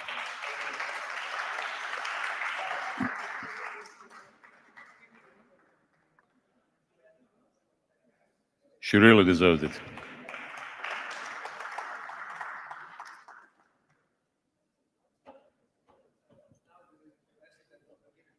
Now, we have a very special guest. Thank you, Rita. Now we have a special guest, the president of Italian Olympic Committee. He's coming, he's coming, he's coming, he's coming. Of course, we will wait for him just to say a few words to Gianni first, and then come to us. In the meantime, I will just say again that we get some results from tomorrow's elections. Please inform me immediately about your things, that if you decide to resign, please say it immediately. Gianni, your floor. No, in this moment, after we have seen, we spoke about women, we spoke about young reporter. The image that came from Uganda were very important. Now I would like to have on the stage with me Mr. Malagò, President of the Olympic Committee, President of the Organizing Committee of Milano Cortina, and President of Agnene Club. What else you have, President, or what? Most important thing that I'm the president of the friend Gianfranco Coppola, so a very special card. Just underline this title, okay, this role. This is a very, very important. In any case, first of thanks. Yes. Now you already introduced me. Yes. No, but I want also to tell, because before we were speaking about women, the importance very interesting of women. Yeah, you arrived late. I'm sorry, because there was beautiful women on the stage, and especially they were talking because they're not enough represented in sport. But you have the vice president that is a woman in the Olympic Committee, or not? And how many other women you have inside? We, in Italy, as the Italian Olympic Committee, we have 2 vice presidents, the deputy and the vice president, Silvia Salis and Claudia Giordani. They are representing a part of us, a part very important, as they are 2 athletes, athletic and skiing, and a lot of persons inside the executive board of Italian Olympic Committee are women. We are very happy as we pushed a lot for changing some rules inside our world. Now, not less than 30% of women are inside represented all the federal executive board inside all the federations. That means that in some discipline, they are more than 50%, maybe soon as possible. Maybe we need to support the male and not the woman. I don't know. In any case, I am afraid that we are going on this direction. Yes, could be, of course. Thanks to be here. We are the last of the Mohican, eh? We are the last of the Mohican. Yes, no. Yes, maybe you, maybe Gianfranco, you're the journalist. No, I'm joking. Thanks to be here, because Italy is in a very peculiar moment, not in politics, because we are accustomed to change quite every year the government. We are exceptional, of course. What is an exception for us is absolutely the normality, but in a peculiar special moment, as right now, I am arriving from Hilton Hotel with a very powerful, prestigious press conference for the Ryder Cup. Today is 1 year to go to the Ryder Cup. I know that all of you know well what is Ryder Cup, the 3rd of the 4th great sport events in the world. We will host it here in Rome at Marco Simoni Court. The captain of the US team told to several sport journalists that Marco Simone is better than Augusta. So this is, for me, was a very important news. But what is my consideration? That Italy is, since the beginning of the modern sport era, we are with a very unique, important track record organizing great sport events. World Championship of all the disciplines, the European, Olympic Games. And more than ever in this moment, we have a very huge offer to all of you for demonstrating this kind of capacity, our ability in organizing great sport events. Gianni Merlo, and of course, who is your president, and Gianfranco, who represent all the Italian sport journalists, know well that is a long journey from now until 4th February of 2026. which is the date of inauguration, the opening ceremony of the Winter Olympic Games in Milano Cortina, is special, very special. It's a different games comparing to all the others. Why? Because it's the first Olympic Games organized by and through the territories. Two cities, Milano, Cortina. In the past, never was the same, just one title, one city, and then two provinces, Alto Adige and Trentino, two regions, Lombardy and Veneto. And of course, why we chose this very strong decision in the bid, in the competition in the June of 2019. Simply because this, for me, I was the president of the organizing committee, this, for me, was the only opportunity, only solution, the only way for be in the condition to host the games without invest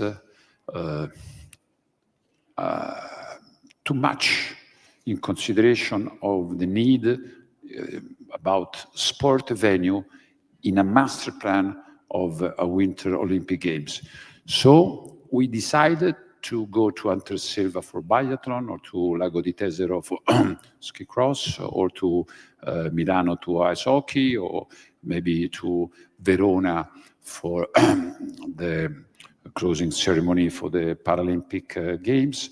And with this idea, we decided to utilize better as possible all our best practice, where since many years in all these places, in all these venues, we used to organize, I think, with a stronger knowledge, the world championships.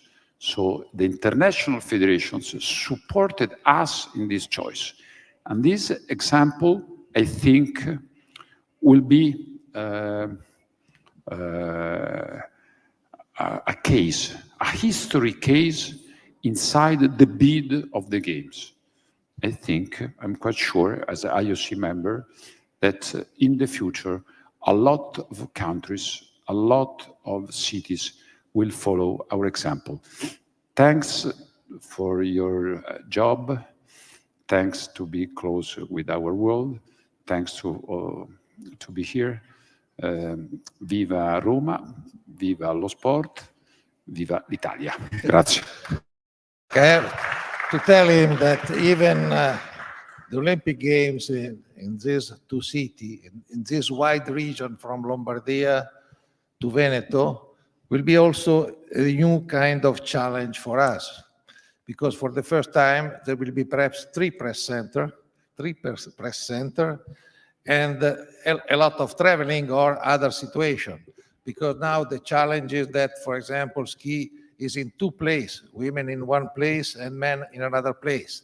And these are 400 and more kilometers away. No? So it's a challenge also for us, and I think that we will begin the discussion how we can handle together, because the most important thing is to find a solution together to help all the party to be at the top level, because we will go. Today we have seen Qatar is the last, will be the last of the Mohican in a city. Will never happen again, because after the World Cup we'll go in three nations. No, that is even worse. No, 3 nations. It's not sure, but it's very possible. and after, before there was some bid. There was one bid with Helsinki, with Östersund, but failed because they were speaking to go by plane. It was difficult in winter. After there was 3 different countries: Slovenia, Italy with Tarvisio, and Austria with Klagenfurt. There were a lot of things, because in winter I'm an expert, because I'm so old. So I think that this will be very special for us, and I hope that today it can take the promise that we also... To invite all of you? No. To accreditate all of you? No, to discuss the problems. To discuss the problems. So it costs right nothing. now? Right now? No. It costs nothing. Next, This is cost nothing. Congress. You know, okay. we are not asking free ticket. No. I will do it. I will promise you. But at the same time, I'm waiting a promise from all of you that you will invite me for the centenary of your Congress, okay? In Paris. I just need to wait other 16 years, maybe. For sure. Grazie. Thank you. Ciao a tutti. We have something to give to you. Facciamo una foto? Sì, facciamo. Sì. Cosa? Una foto. Ragazzi, devo darti Yes. una cosina. I have a present. A present for me? Just for me? Just for me? Are you sure? Are you sure that it's just for me? No, this is not just for me. I suppose. I suspect. Applause. Thank you. Grazie. Mettiti in mezzo a noi e poi mettiti in mezzo a noi. Guido, ma una donna, non ci abbiamo di donna nel... Olimpionica. Seul 88. Seul 88. Please. So it's a demonstration that... She works in Olympic Channel. Ah, bravo, vieni qui, Evelyn. No. Evelyn, dagli. Evelyn. Go away. Yeah, via. Here. Non vuole bene aperto. I am traditional, sorry. You are traditional. No, sorry for him. I sorry for you. Okay. You hold us. You hold us. Yes. Yes. You hold us. Guys, you have seen that when you give a finger to a woman, you are lost. Grazie a tutti. Ciao. Okay, thank you. Thank you very much. Good luck. Ciao, grazie. We will continue. We will continue. Thank you. We will continue our job again about women. Grazie molto. We are continuing with the women, this time UEFA. Women's football, status quo and next steps. Please, Ms. Emma Sykes, Senior Women's Football Development Manager. No, there wasn't. No. Where is Emma? Oh, here she is. Emma, the floor is yours.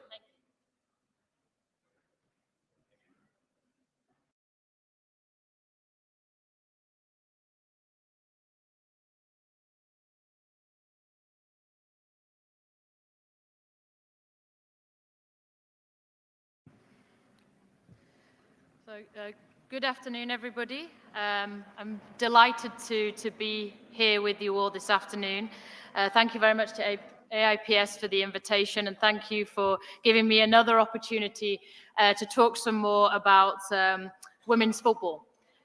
Today, I'm going to take you through a little bit the status quo, the development of the game in Europe, highlight some success stories from what's been a fabulous summer for women's football this year, and also see maybe a little bit what we've got in store for us, what the opportunity is and what is coming next.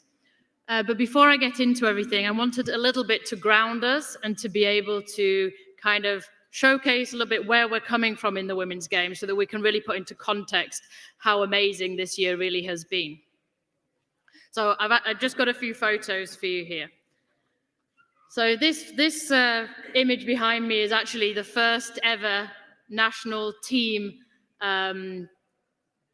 final for women, and it was in 1984. It was in Gothenburg in Sweden. I haven't got a picture of the pitch, but it's only mud. That would never happen today. 16 countries entered this competition. Only 4 made it to a final tournament.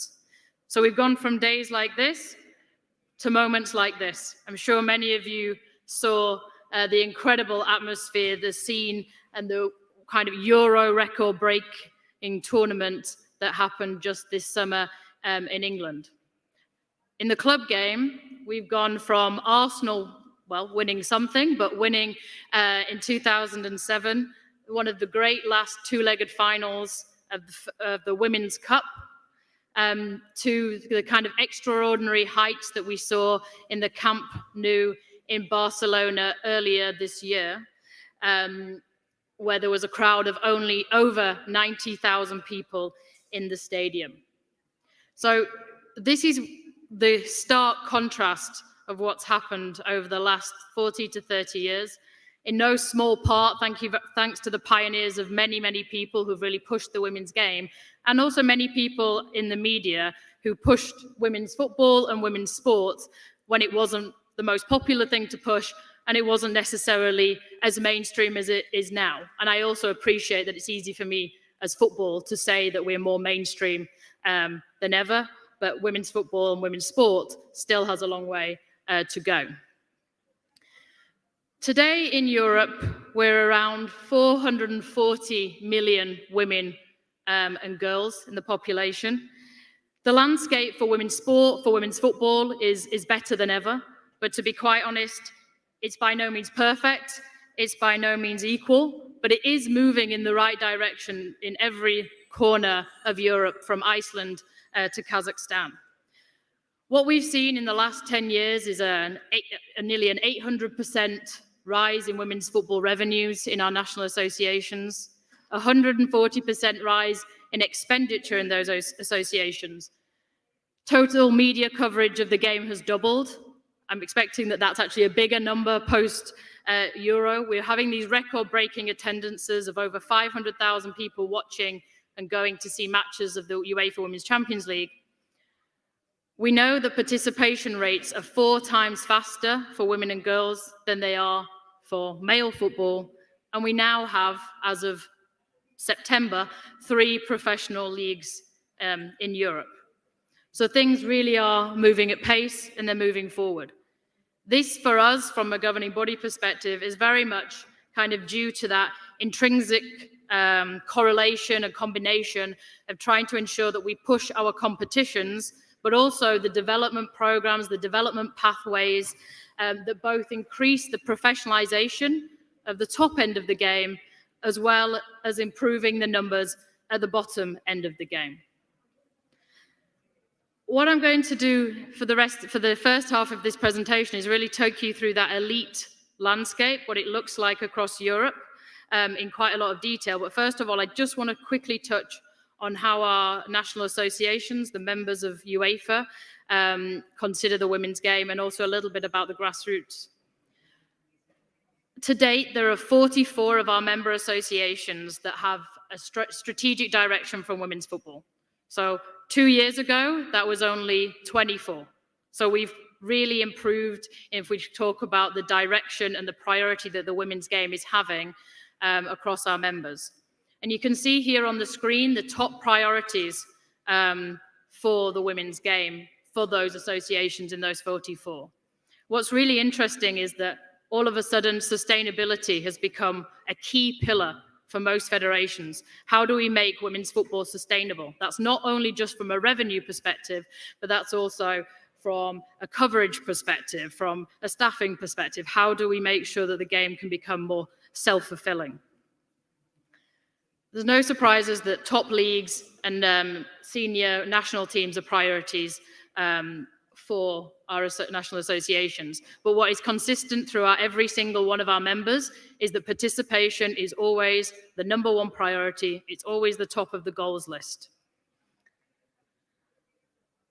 We have more players than ever. Here you can see a map of Europe, and you can see that in absolute terms, we have 1.6 million women and girls registered to play football. So these are just girls playing in clubs. That's not including girls that play in schools or that play for fun. Those are girls that are actively participating at a competitive level. The darker the color, obviously, the more participants a country has. And you can see a little bit of a pattern, which probably comes as no surprise, that the bigger and more traditional women's football countries generally have more players. But we can also look at things in a different way to really focus on what the opportunity is for every single country. As I said earlier, there are 440 million women and girls in Europe, but only 0.3% of the female population are playing football. And when we look at this map, in this instance, the darker the color, the higher percentage of women in each country are playing football. And you can see that the contours of the map changes, the colors of the map changes, and there is a much bigger opportunity in every single country to give girls an opportunity to play the game. But I really want to focus on the status quo of the elite game, because this year has very much been about the changes in elite women's football, specifically in Europe. Essentially, it is an ever-changing landscape. I think we have to update these statistics all the time because it's moving so quickly. But what the clear trend is that we're in a movement and a process of professionalization. There are more teams in our top divisions. We have 9 more teams than we had across Europe last season. The formats in a large number of our associations and leagues are changing the formats to improve the competitiveness of football, but also to create a more attractive product, to drive eyeballs, and to ultimately drive revenue as well. This particularly includes more leagues offering promotion and relegation, which means the pyramid is deeper, we have more teams to compete, and also that there are increased number of playoff systems as well. Collaborations between the men's and the women's game is much more evident than ever before, and I'll come back to that in a moment. Currently, Europe has 52 top domestic leagues, 51 cup competitions. Some countries actually have 2 cup competitions, and that number has grown from 37 in 2018 to the 51 now. This equates to over 500 clubs and nearly 12,000 players that are playing in those 52 leagues. What's very specific about women's football is that national associations are running the leagues in nearly every case, but the ones that you can see on the screen. The only exceptions to that rule would be Northern Ireland, Scotland, and Spain, which have separate entities, and Norway and Sweden, which are run by a more special organizational structure. It's not just the league landscape that's shifting, but obviously as well, therefore, the club landscape. It's ever evolving, and what we can really see is there is that change towards collaborative, more integrated club structures. At the moment, if we look at every single club or women's team across Europe, 50% of them would be part of an integrated system where there's a men's team and a women's team, and 50% would be independent women's teams. Now, we expect that to shift, as we've also made some changes to the UEFA men's club licensing system, which now encourages all teams that are playing in UEFA competitions to actively increase activities for the women's game. So we expect that there should be naturally a bit more of a shift towards integrated clubs. But nevertheless, both of them have both advantages and disadvantages. 330 of the clubs in top men's divisions have a women's team. And if we look at the UEFA competitions, the teams that are qualifying in the men's competitions, 48% of those will have a women's team. But when you look at the group stage, that increases to more towards 65%. So the bigger clubs are often more likely to have a women's team. And naturally, with every professionalization process, you will have more professional players. We've got 2.5 times more professional players than we had in 2012. But what we really want to focus on is moving the dial for the number of players that are semi-professional and amateur in women's football so that they can have professions. And that's one of the main aims of many of the federations in UEFA included. You can see just here, 3.2 million are semi-professional and 5.6 playing in those 52 leagues, amateur and unpaid youth.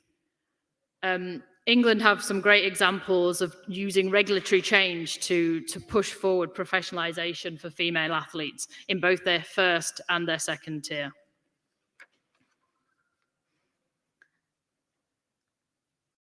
The pace of change can also be seen in the international transfer market, which has grown absolutely exponentially over the last few years. In fact, between 2020 and 2021, you can see there was a 20% increase.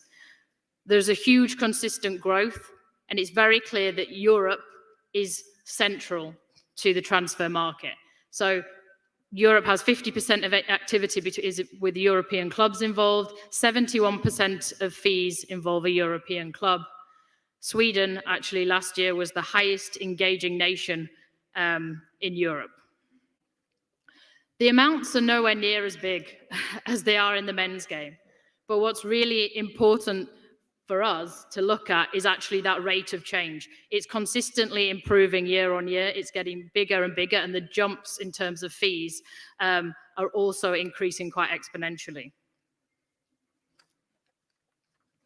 What's also important to note is that the competitiveness of the women's game is improving season by season. We have less repeat winners, we have fewer blowout matches, and so we have fantastic signs when we're going into this new domestic season. At the end of the presentation, I'm going to show you a little bit about how we've already kicked off the 22-23 season. But it was really important for me to be able to present to you the status quo of the women's game from a professional or top domestic club perspective, so that you can understand as well how important this year has been for the women's game. Because for us, as Europe, 2022 has been by far the biggest ever year we've ever had for the women's game. It's gone from strength to strength. Women's football has written headlines, or you have written headlines for the women's game, and it's not just COVID and the Biannual Cup. It's been major, major success stories. And we would have never got here, I think, to the quite extraordinary heights that we've seen this season if we didn't have a plan. And if I think about where we've come from, I want to just quickly address UEFA's strategic direction, which is called Time for Action. And that's something that we set up as the women's football unit at UEFA in 2018. And it was UEFA's first ever strategy for the women's game. We're nearly over halfway through now. But when we set up Time for Action, we really wanted to make sure that the new competition of the Women's Champions League and the Women's Euro set a foundation for the development of the sport in every single aspect. And we committed to 5 goals in order to do that. We wanted to double the number of women and girls playing football. We wanted to change perceptions of the sport, double the reach and value of our flagship competitions, improve player standards at the grassroots level, and amongst our national team players. And we also wanted to double representation of women on UEFA bodies. In order to meet all those goals, UEFA invested over 50 million euros on top of existing funding into 5 key projects. And 2 of them were competition. Well, 3 of them actually were competitions. And that's what I want to talk to you about today, because the competitions have really driven development, and they will be the catalyst for us meeting all those goals in 2 years' time. We've looked at the Women's Euro, we've looked at the Women's Champions League, and we've looked at our youth competitions. We've transformed all 3 elements of competition that are run by UEFA. And we've done that by ensuring that we set them up in order to drive development and professionalization, that they set the standards, increase visibility, that they provide an opportunity for revenue streams, but also importantly, that they instill principles of solidarity. So let's take a little bit of a deep dive into the Women's Champions League and then the Women's Euro, both of which have had transformational season. This is one of my favorite pieces of artwork, actually, that we have for the women's game. I think it's a really powerful picture. But the UWCL has become the best club competition in the world. There really is only one crown. Every European team wants to win that crown, but also players from across the world want to win that crown, whether it's Lindsay Horan now at Olympique Lyonnais for the Champions League, or whether it's Sam Kerr from Australia playing for Chelsea. All of them want to vie for the crown. And the sweeping changes that we've made to this competition are the reason why we saw such a big gear change in the 2021-22 season that have really changed the prominence and the perception of women's football. And I just want to show you a very quick video that says 11 reasons why the UEFA Women's Champions League is revolutionizing the game.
These interventions certainly have reaped huge rewards across the competition, but I think that the biggest change that we made was certainly the deal with and the partnership with DAZN and YouTube. That partnership basically is 61 match days available for free on YouTube and DAZN's channel across the world for the first 2 years, and then reducing to 60% of the matches for the 2 years after. That really means that everybody can watch the Women's Champions League. It's available to all, and visibility is so important for the women's game. You can see here some of the stats after the first season.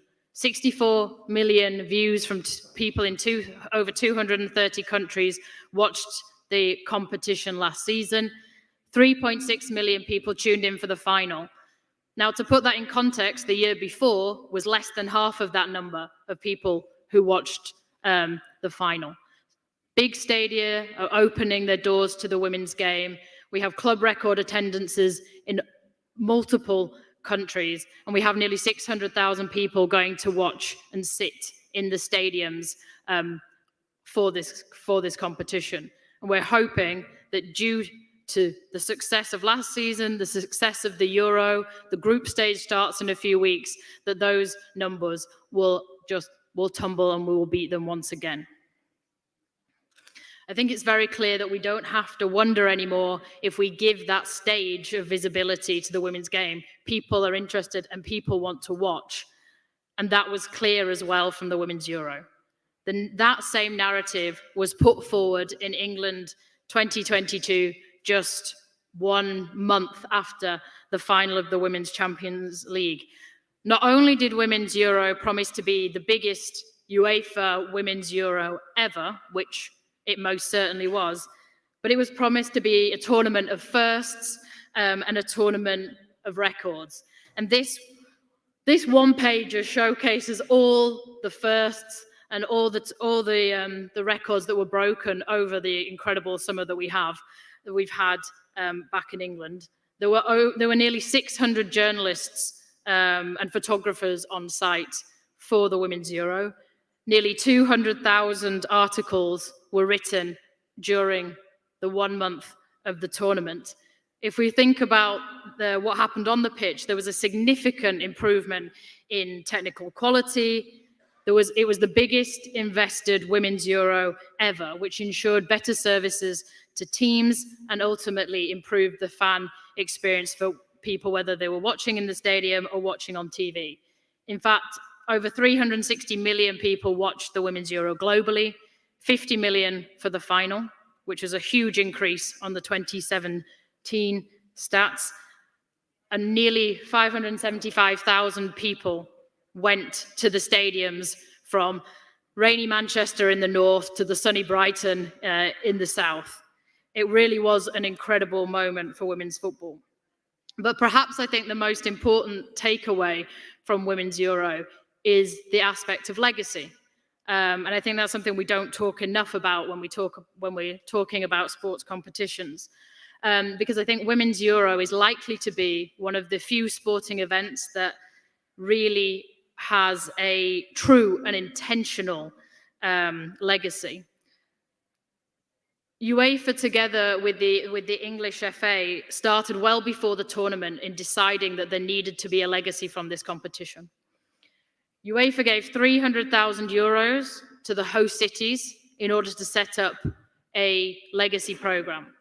That 300,000 euros turned into 3.1 million of government funding to fund programs to get more girls to play, to referee, and to coach in order to basically inspire positive change. And you can see some of the main results behind me. So over 400,000 new opportunities for girls and women to play football in those 9 cities, nearly 8,000 new registrants at clubs, 14,600 girls and women playing the game recreationally for the first time, 600 newly qualified female coaches.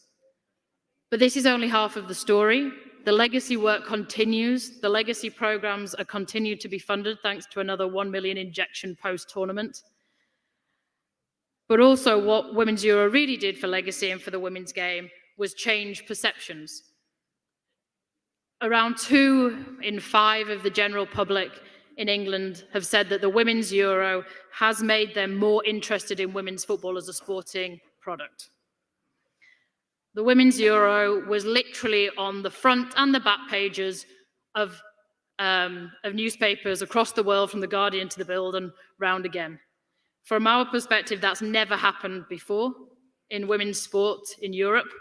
And we can already see the immediate impact and the non-intentional legacy of Women's Euro.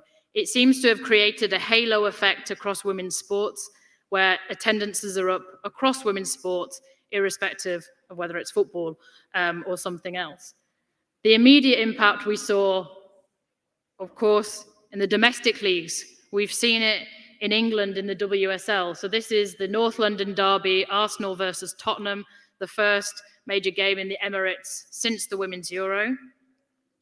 They sold over 50,000 tickets. Sold, not gave away, sold. That's different from what was happening maybe a year ago, and that's really important.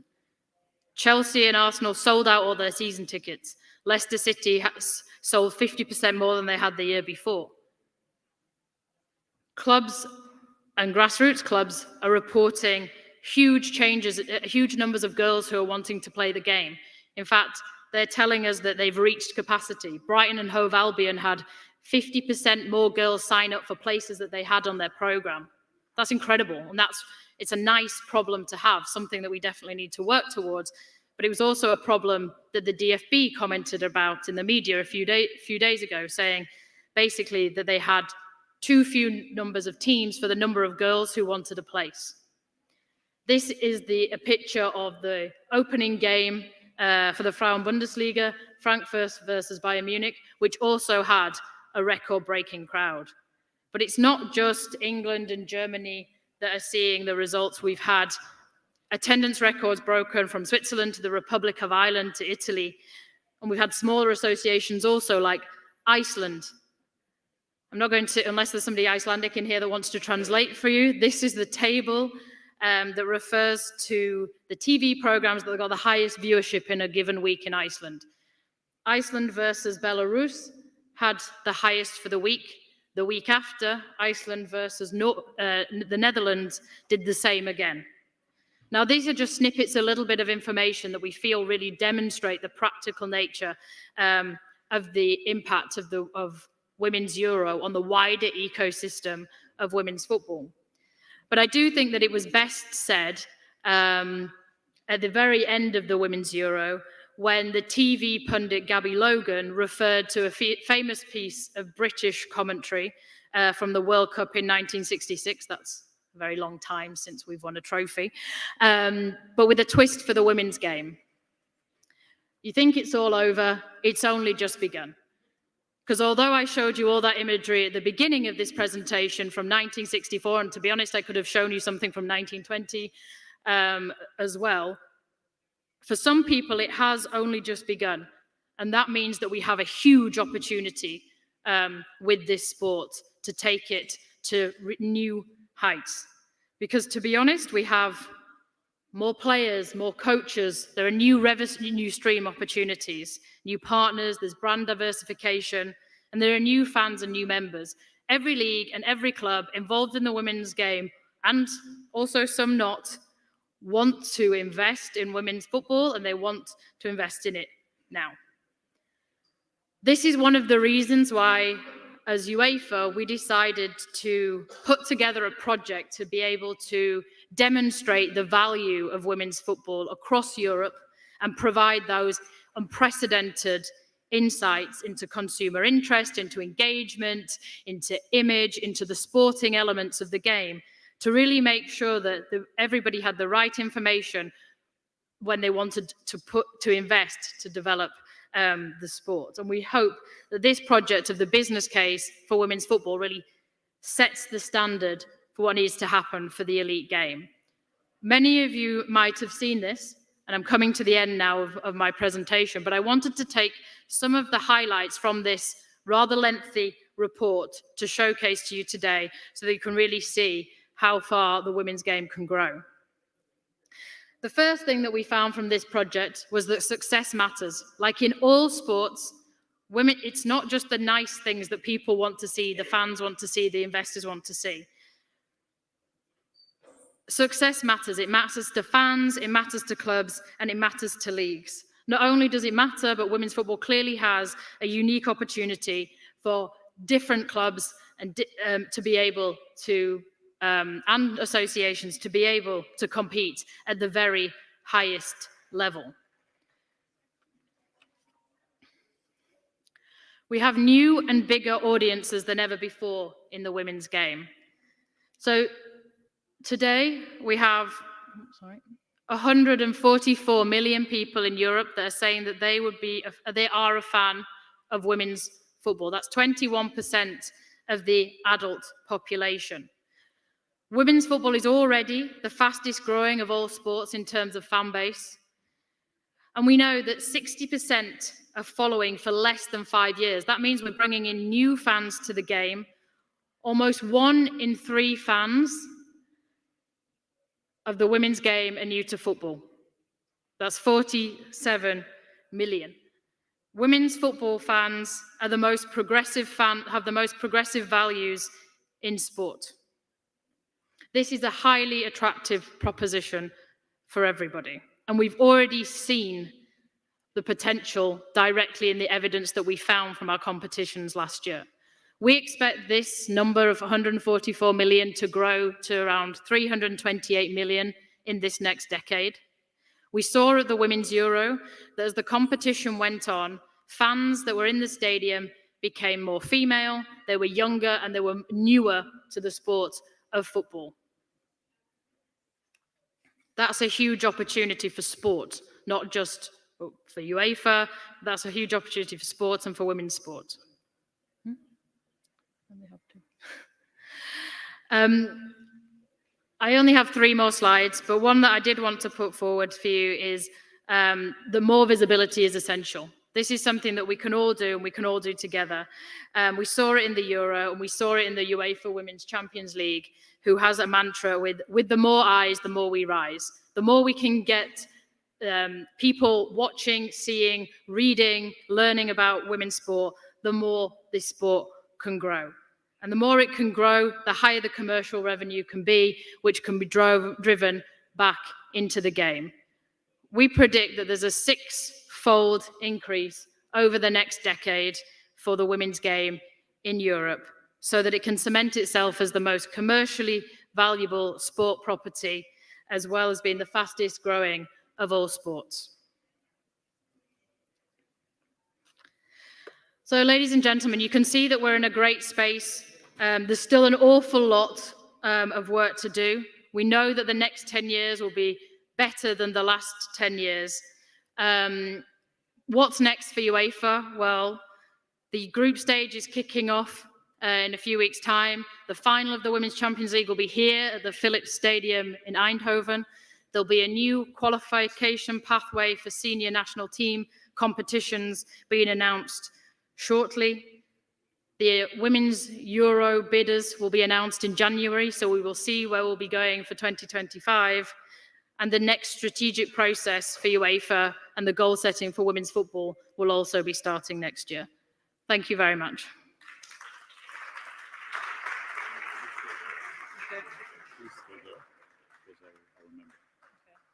And our member of EC, Hiroshi Takeuchi, will give you something to remember us.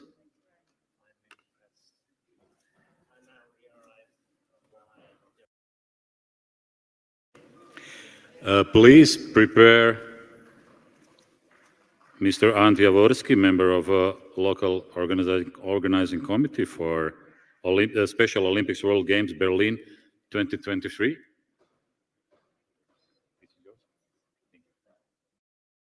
You're here.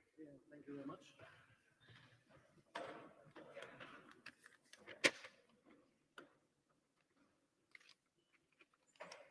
So, hello everybody. Good afternoon. Know that everybody's heading for the traveling to Rome city center, but hope I have 10 to 15 minutes of your attention. Try my best for the presentation, but one moment, okay? So we will wait. But first of all, let me thank you for today's invitation. It's quite unusual place for us, representing Special Olympics, World Games.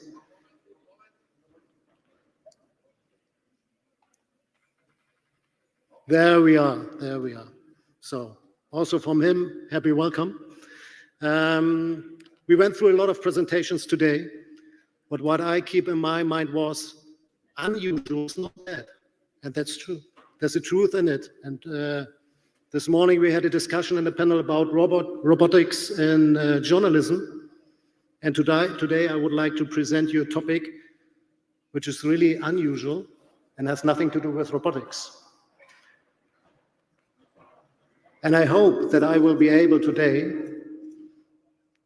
to get you being all an ambassador for the Special Olympics. And as you know better than me, pictures, videos says more than some words. So I would like to present via video the Special Olympics World Games. You are the stars. Don't be frightened, just a minute. The world is watching you. By your presence, you send a message to every village, every city, every nation. A message of hope, a message of victory. It's your time to shine. There's a light inside of all of us. Soon you'll find that it's your time to fly, fly. It's your time to shine, shine. You, the athletes, are ambassadors of the greatness of humankind. Across the universe, it's your time to shine. There's a light inside of all of us. Soon you'll find that it's your time to fly.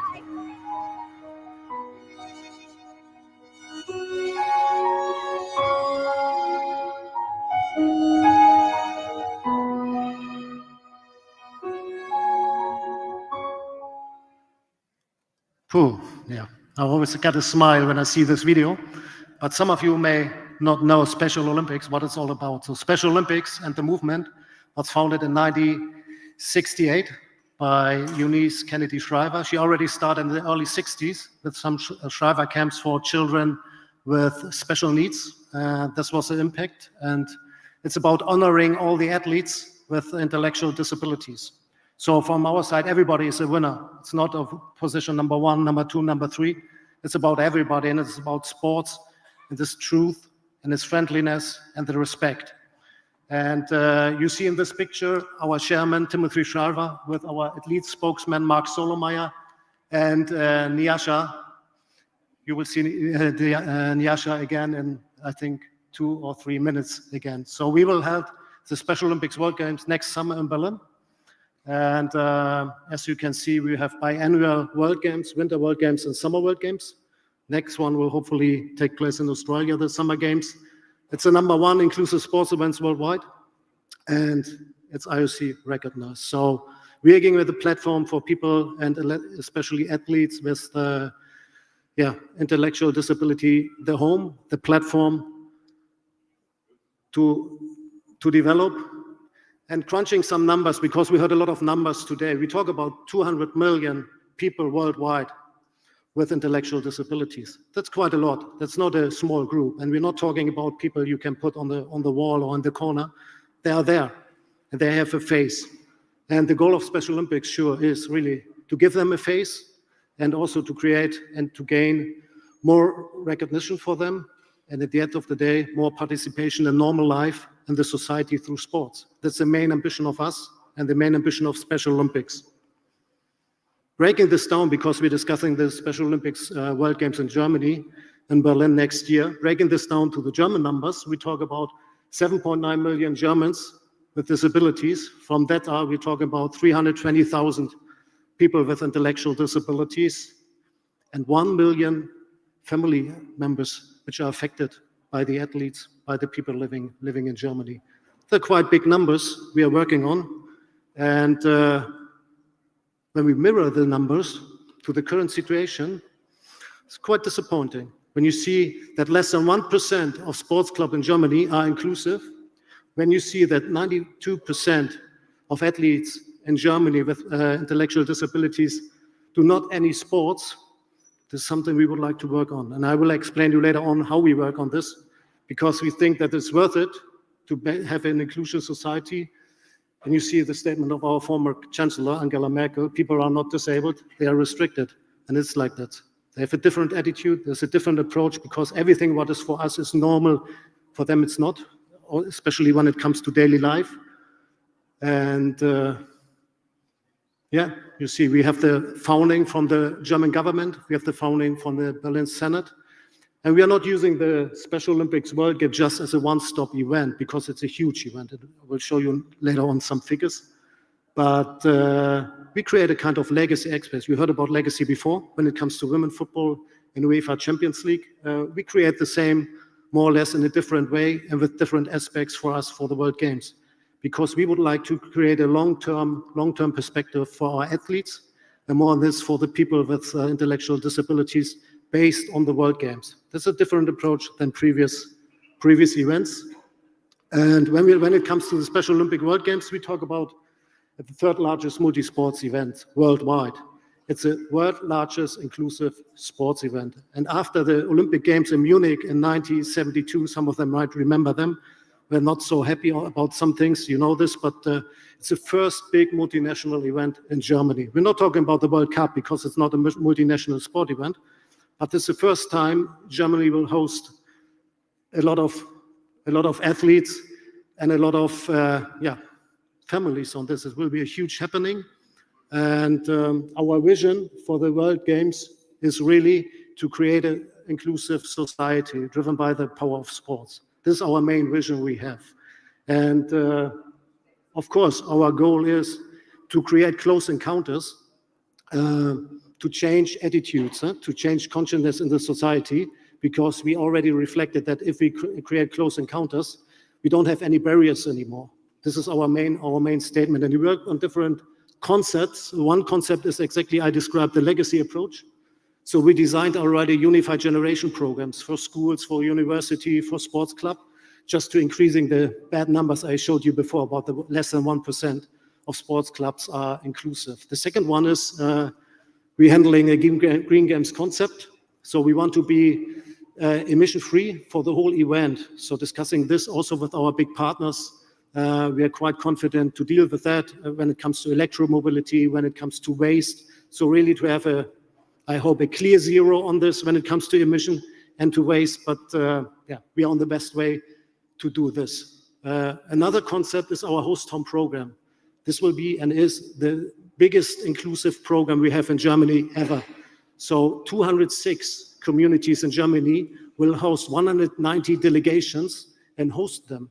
And they will host them not only for the World Games, they are now starting to develop new structures, inclusive structures, when it comes to barrier freeness, when it comes to easy language, and when it comes to the fact to enable a normal life for people with intellectual disabilities. Yeah, these are our main pillars. And now some big numbers, not that big like in Paris. We don't have 10,500 at least, but we have more than 7,000. That's not bad. Huh? We talk about 6,000 families. We are still looking for volunteers. We need 20,000 volunteers. That's quite a lot. We have 300,000 on-site spectators, and you see all the media impressions. We will have 7 venues, world-class venues in Berlin, using for our athletes 26 sports, from basketball to football, what you can imagine, swimming, golf, everything is there, sailing is also there. And we had a quiet occasion this year. We had and hosted the national games, which is normally a smaller event, but we created this as a test balloon for us, a positive test balloon. And we had 4,000 athletes in Berlin who were joining us in 20 sports. And it was really also when it comes to and that's more or less your part, when it comes to the figures of media, a big success. Knowing that we don't have any live broadcasting, it was quite good. And you see here the statements of the German press, sport can be so beautiful, coaching for the German sports, games against exclusion, very important one, and a classification for more equalness. We discussed today a lot of unequalness and equalness, and we shouldn't forget our people with intellectual disabilities, because they're quite strong, as I showed you, worldwide with 200 million, and this will have an impact for all our society and our life. Here's my friend Nyasha again, and as you know, we had the Berlin Marathon 2 weeks ago. So Kipchoge won this, you see in the middle, Kipchoge won this marathon and was breaking the world record. And Nyasha also is not bad. He's running the marathon in 2 hours, 34 minutes. I will never do this, honestly speaking, despite that I'm not training. So, and you see what he's writing there. No human is limited. And these are the stories we are producing every day. They're not creating this big phase in future. So we were thinking how to create this big phase when it comes to the World Games, and especially when it comes for the games after. And we started, 1 year ago, to contact all the broadcasters in Germany, because as you know, normally the broadcasters fighting against each other for the TV rights, especially when it comes to the first party rights and the second party rights. And here you see a statement of people who are sitting now together. Some of you know that Bild from Axel Springer is one of the biggest public press newspaper on a daily basis, and the German broadcaster. And here you are, we have at least one woman. We were pushing more. There were 2 more, but they were not able to participate. So we were happy that the program chef of RTL were joining us. And they're sitting from ARD, ZDF, from RTL, all you know, from Sky Media. We brought them all together and convinced them to be united, not competing against each other for the TV rights, and just create a new media alliance, a role model for all future events, which will help really to create a unified and also a common face to the public, especially when it comes to target groups which are not that strong. So we are planning to provide up to 500 hours live broadcasting, a live streaming of 8 sports a day, which is tremendous for us. We will have highlight formats, we will have exclusive content and so on. And on the right side, as mentioned, you see all the participants on the Media Alliance. That's a real breakthrough, I can tell you, because I worked in this business for over 20 years, joining FIFA World Cups, Euro, and so on. But to get them all on the table and not discussing the price for the TV rights, just discussing we will be part of it or not, this was a breakthrough. And I hope that this could be a role model for future events. Totally new. And of course, we are playing with all the other channels, you know. And we have a big out-of-home campaign in Berlin. As I mentioned, we needed more than 20,000 volunteers. We will play with print, digital, TV, radio, social media, for example, with TikTok, Instagram, LinkedIn, and so on. So this is one of the part we are really pushing now, starting with a volunteer campaign in 2 weeks, worldwide, German-wide, not worldwide, German-wide, because we really are eager to find these 20,000 volunteers. And at the end of the day, I mean, I told you we are financed by the German government, we are financed by the Berlin Senate. But I mean, in our budget, we have also part of sponsoring and partnering. So without our partners, we were not able to do all this for our athletes. And we are also, yeah, we're quite eager the last 12 to 16 months to find big partners. You see Coca-Cola. Coca-Cola is a founding partner of Special Olympics. You see all the other partners. We are nearly to 24, 25 partners who assist us, who gives us the right activation, especially when it comes to unified sports, meaning that people with intellectual disability are doing sports with others. Together they're playing football, they're playing basketball, they're playing volleyball, all together. And for all of these corporates you see here,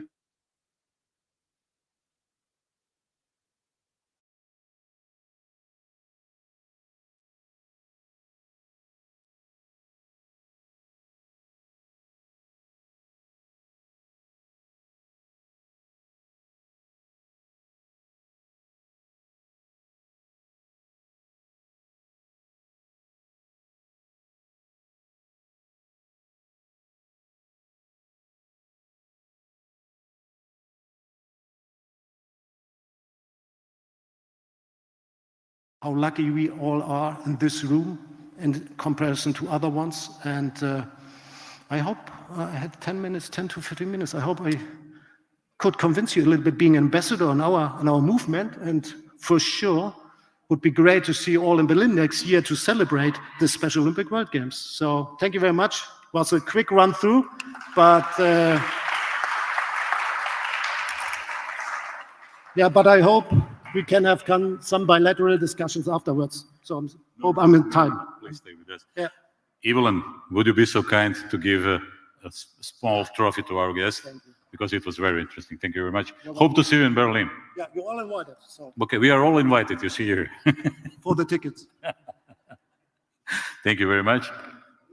And Evelyn Watt, our vice president, is giving the small trophy. Chungcheong Megacity 2027 World University Games bid. Julie Lee, project manager, will introduce us with it. Julie? Maybe not. Oh, sorry, didn't see you. Julie?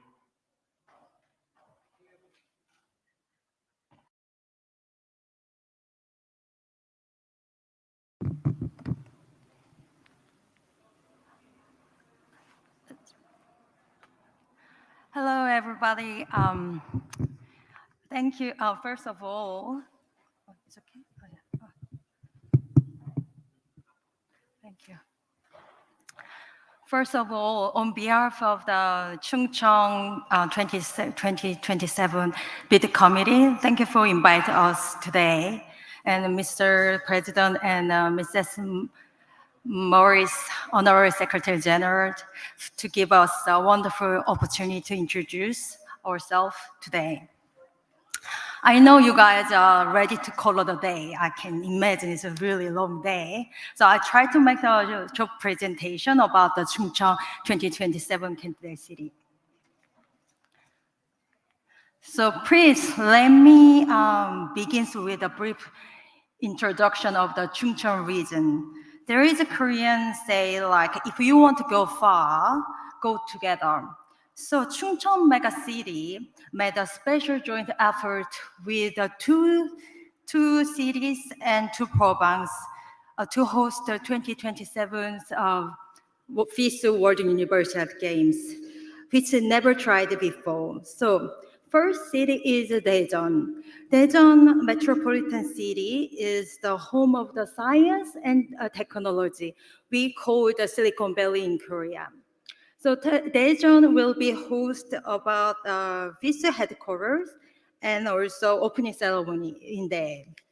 The second city is Sejong. National new administration capital is located in Sejong. And then also Sejong will be, Sejong has a 47 central government office and agency, and a 16 national research center is there. During the game, main athlete village will be located in there. And third is Chungcheongbuk-do province. It's a cradle of the tradition and culture. Also, it's not only for the heritage area, but there are world well-known corporations located there, such as Samsung, LG, and Hyundai Motors as well. Last is Chungcheong Namdo province. It's a mecca for the sports, marine sports, with a beautiful landscape along the western coastline line of Korea. So, such as a beach volleyball will be held in this region. So, 4 different background and strength cities and provinces gathering together and will be ready to make another great synergy for through the 2027 World University Games. Location. So as you can see the map, the interesting things about this region of the Chungcheong, it's located in the heart of the Korea, with a 5.6 million population. It takes out 12% of the Korea population. And about the climate condition, in August is our proposal calendar for the event, and then during the August it's about 26 average temperature and about 80% of the humidity. So also Chungcheong is quite well known for the mild weather with a present condition for the sports event. Accessibility is one of the strong point. You might have experience about the international airport, which is one of the largest and the most convenient international airport in the world. It's connected to 88 international airlines with 52 different countries and 173 cities. It is easy to access Chungcheong megacity from all corners of the world. But not only that, during the 2027 Chungcheong, we will provide a visa waiver program, so there will be no hassle with a visa to enter the Korea. As I mentioned before, geographically, the place is located in the middle of the Korea Peninsula. It's going to be the central hub of the Korea transportation network. Now, as you can see, from Incheon Airport to the Chungcheong, it's only take 1 and 14 minutes by Korea trains. And also from the Seoul to Chungcheong, it's only by super train, rapid train. So if it needs, we have a Cheongju International Airport located in the Chungbuk province as well. And we will also provide a hub-to-hub service connecting between the express train station and game village, and also airport as well. Hub-to-spot service is also provided, which is a free shuttle bus service between the venue and game village. Most of all, Chungcheong megacity is a home to the 20% of the Korea university student population. There are 66 universities and colleges with over 500,000 of university students. This account of the 50% of the all Korean university. This environment is why we think Chungcheong megacity is right place for the World University Sports Movement. Our vision and concept. Our vision is a creative and innovative challenge for the better future. I think lots of people these days, this COVID time, we do have adopted to new normal. So many things have been changed and will be changed in the future. So we have to have a creative approach and innovation approach to face a challenge that we might not have imagined so far what will come in the future. So we want to prepare ourselves for the new normal and also to excel. Our motto we have said is step, jump, leap. And to give us a little explanation about the step is following the law, like if there are any requirements required, we will be following the step as much as we can. As jump is from our side, we want to take that a little bit higher. We want to bring up the standard a little bit more. And leap is bring up our standard so that we can ready to leap into the future and to overcome the challenge that we will facing us. Our slogan is with you, with the heart. You has a lot of meaning for us in here. You has you, us, unite, unique, university, and universiard. And also it's a very special meaning for people in Chungcheong region because Chungcheong language dialect, they use lots of this word you at every word that they use. So for people in this Chungcheong region, you has a special meaning. So with you, with the heart, with the hands, with the Chungcheong, and together step, jump, leap toward to the new future. This is a bit emblem, and then if you look at the animation, you can see where this design is coming from.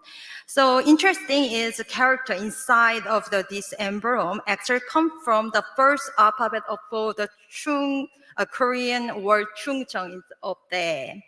So we have taken the alphabet and we design it so that we can make a representative dynamic player running side by side. And our background is the fortune pouch. It plays for hope and good luck for the Chungcheong Megacity. So media, I think it's the most interesting part from your guys on this presentation. So, this is our current plan of the media center. As you see the red star, this will be the main hub for the International Integrated Media Center and located inside just the headquarters hotel. All the other region will have a respected media center as well. All media can be secure that Korea provided a high fastest internet service and the post-secured internet speed possible. So this is the proposed 12 days program of the event. And then we will have 15 compulsory sports and 3 optional sports as a football, rowing, and sailing. And then it's a venue concept. The majority of the game venue are reachable within a 40 kilometers distance from the main game village, which will be located in Sejong. 31 competition venue and 33 training venue are located in Chungcheong.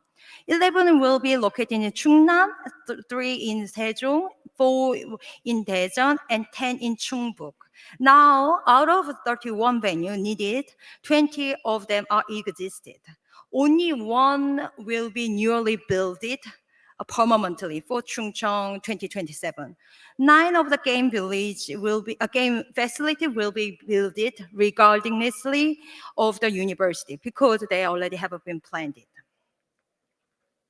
The accommodation. So we have a sufficient numbers of the hotel that we can welcome the several thousand of his family and the visitors. A part of the hotel that also we have lots of affordable accommodation in these regions. Now we like to introduce what we like to deliver through the event. First is experience. Total experience services, so-called TEST 2027. We like to provide a once-in-a-life experience to all the participants and the visitors during the games.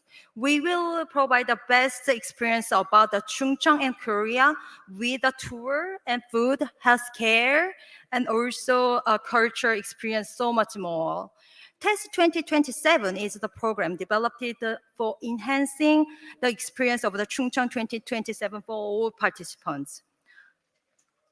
Next is I-2027. It's a mobile, kind of a mobile platform from the TESS 2027. All participants and all the people can join the app and able to see everything, everything what's related to games, such as not only the game program, but also if you come from the out of a city and then you don't know where you stay, you can find the everything in this app. ICE 2027 will be bespoke service to fit the demand of the participants as well. Culture and tourism. BTS, Squid Game, Parasite, I'm sure one of these that you have heard. So Korea culture contents are quite popular in this day, especially for the young generation. So during the opening and closing, and also during the games, we will present all the unique aspect of the Korean wave. Keeping the environment safe and sustainable is one of our key priorities. We will host eco-responsibility games. Environment must be protected before, during, and after the game. Chungcheong 2027 aims to be climate positive and non-plastic and shall use the clean energy as well. We would like to be good model on this, so we will find the more way to provide a better future for the next generation. So legacy. We would like to add a core value and give more strength between the student athletes and university and its partners. So we propose the Utopia project that aims to support the FISO World University Sports Movement by creating research and develop the project with the partners. So it will be good place, the part of this kind of research, and find the answer and solution and how we can strengthen the middle linked from the visit to local university and its partner. So this is our last slide, why Chungcheong Megacity is the best candidate for the FISU 2027 World University Game. First of all, Chungcheong Megacity has a fully supported by Korean government and citizens, not only fully financed support, but also the 1.5 million citizens already been signed for the supporting for the hosting World University Games. Second, Korea understands the value of the university sports at the FISU. As you know, that Korea already hosted 3 times of FISU Games.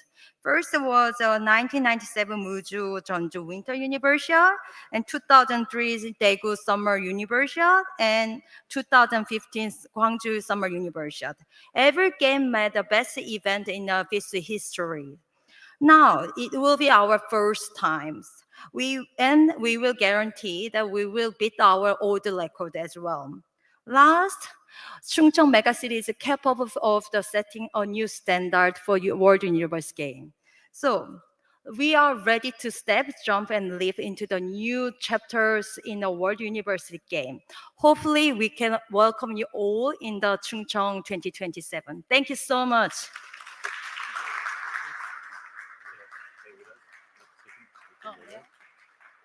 Thank you very much.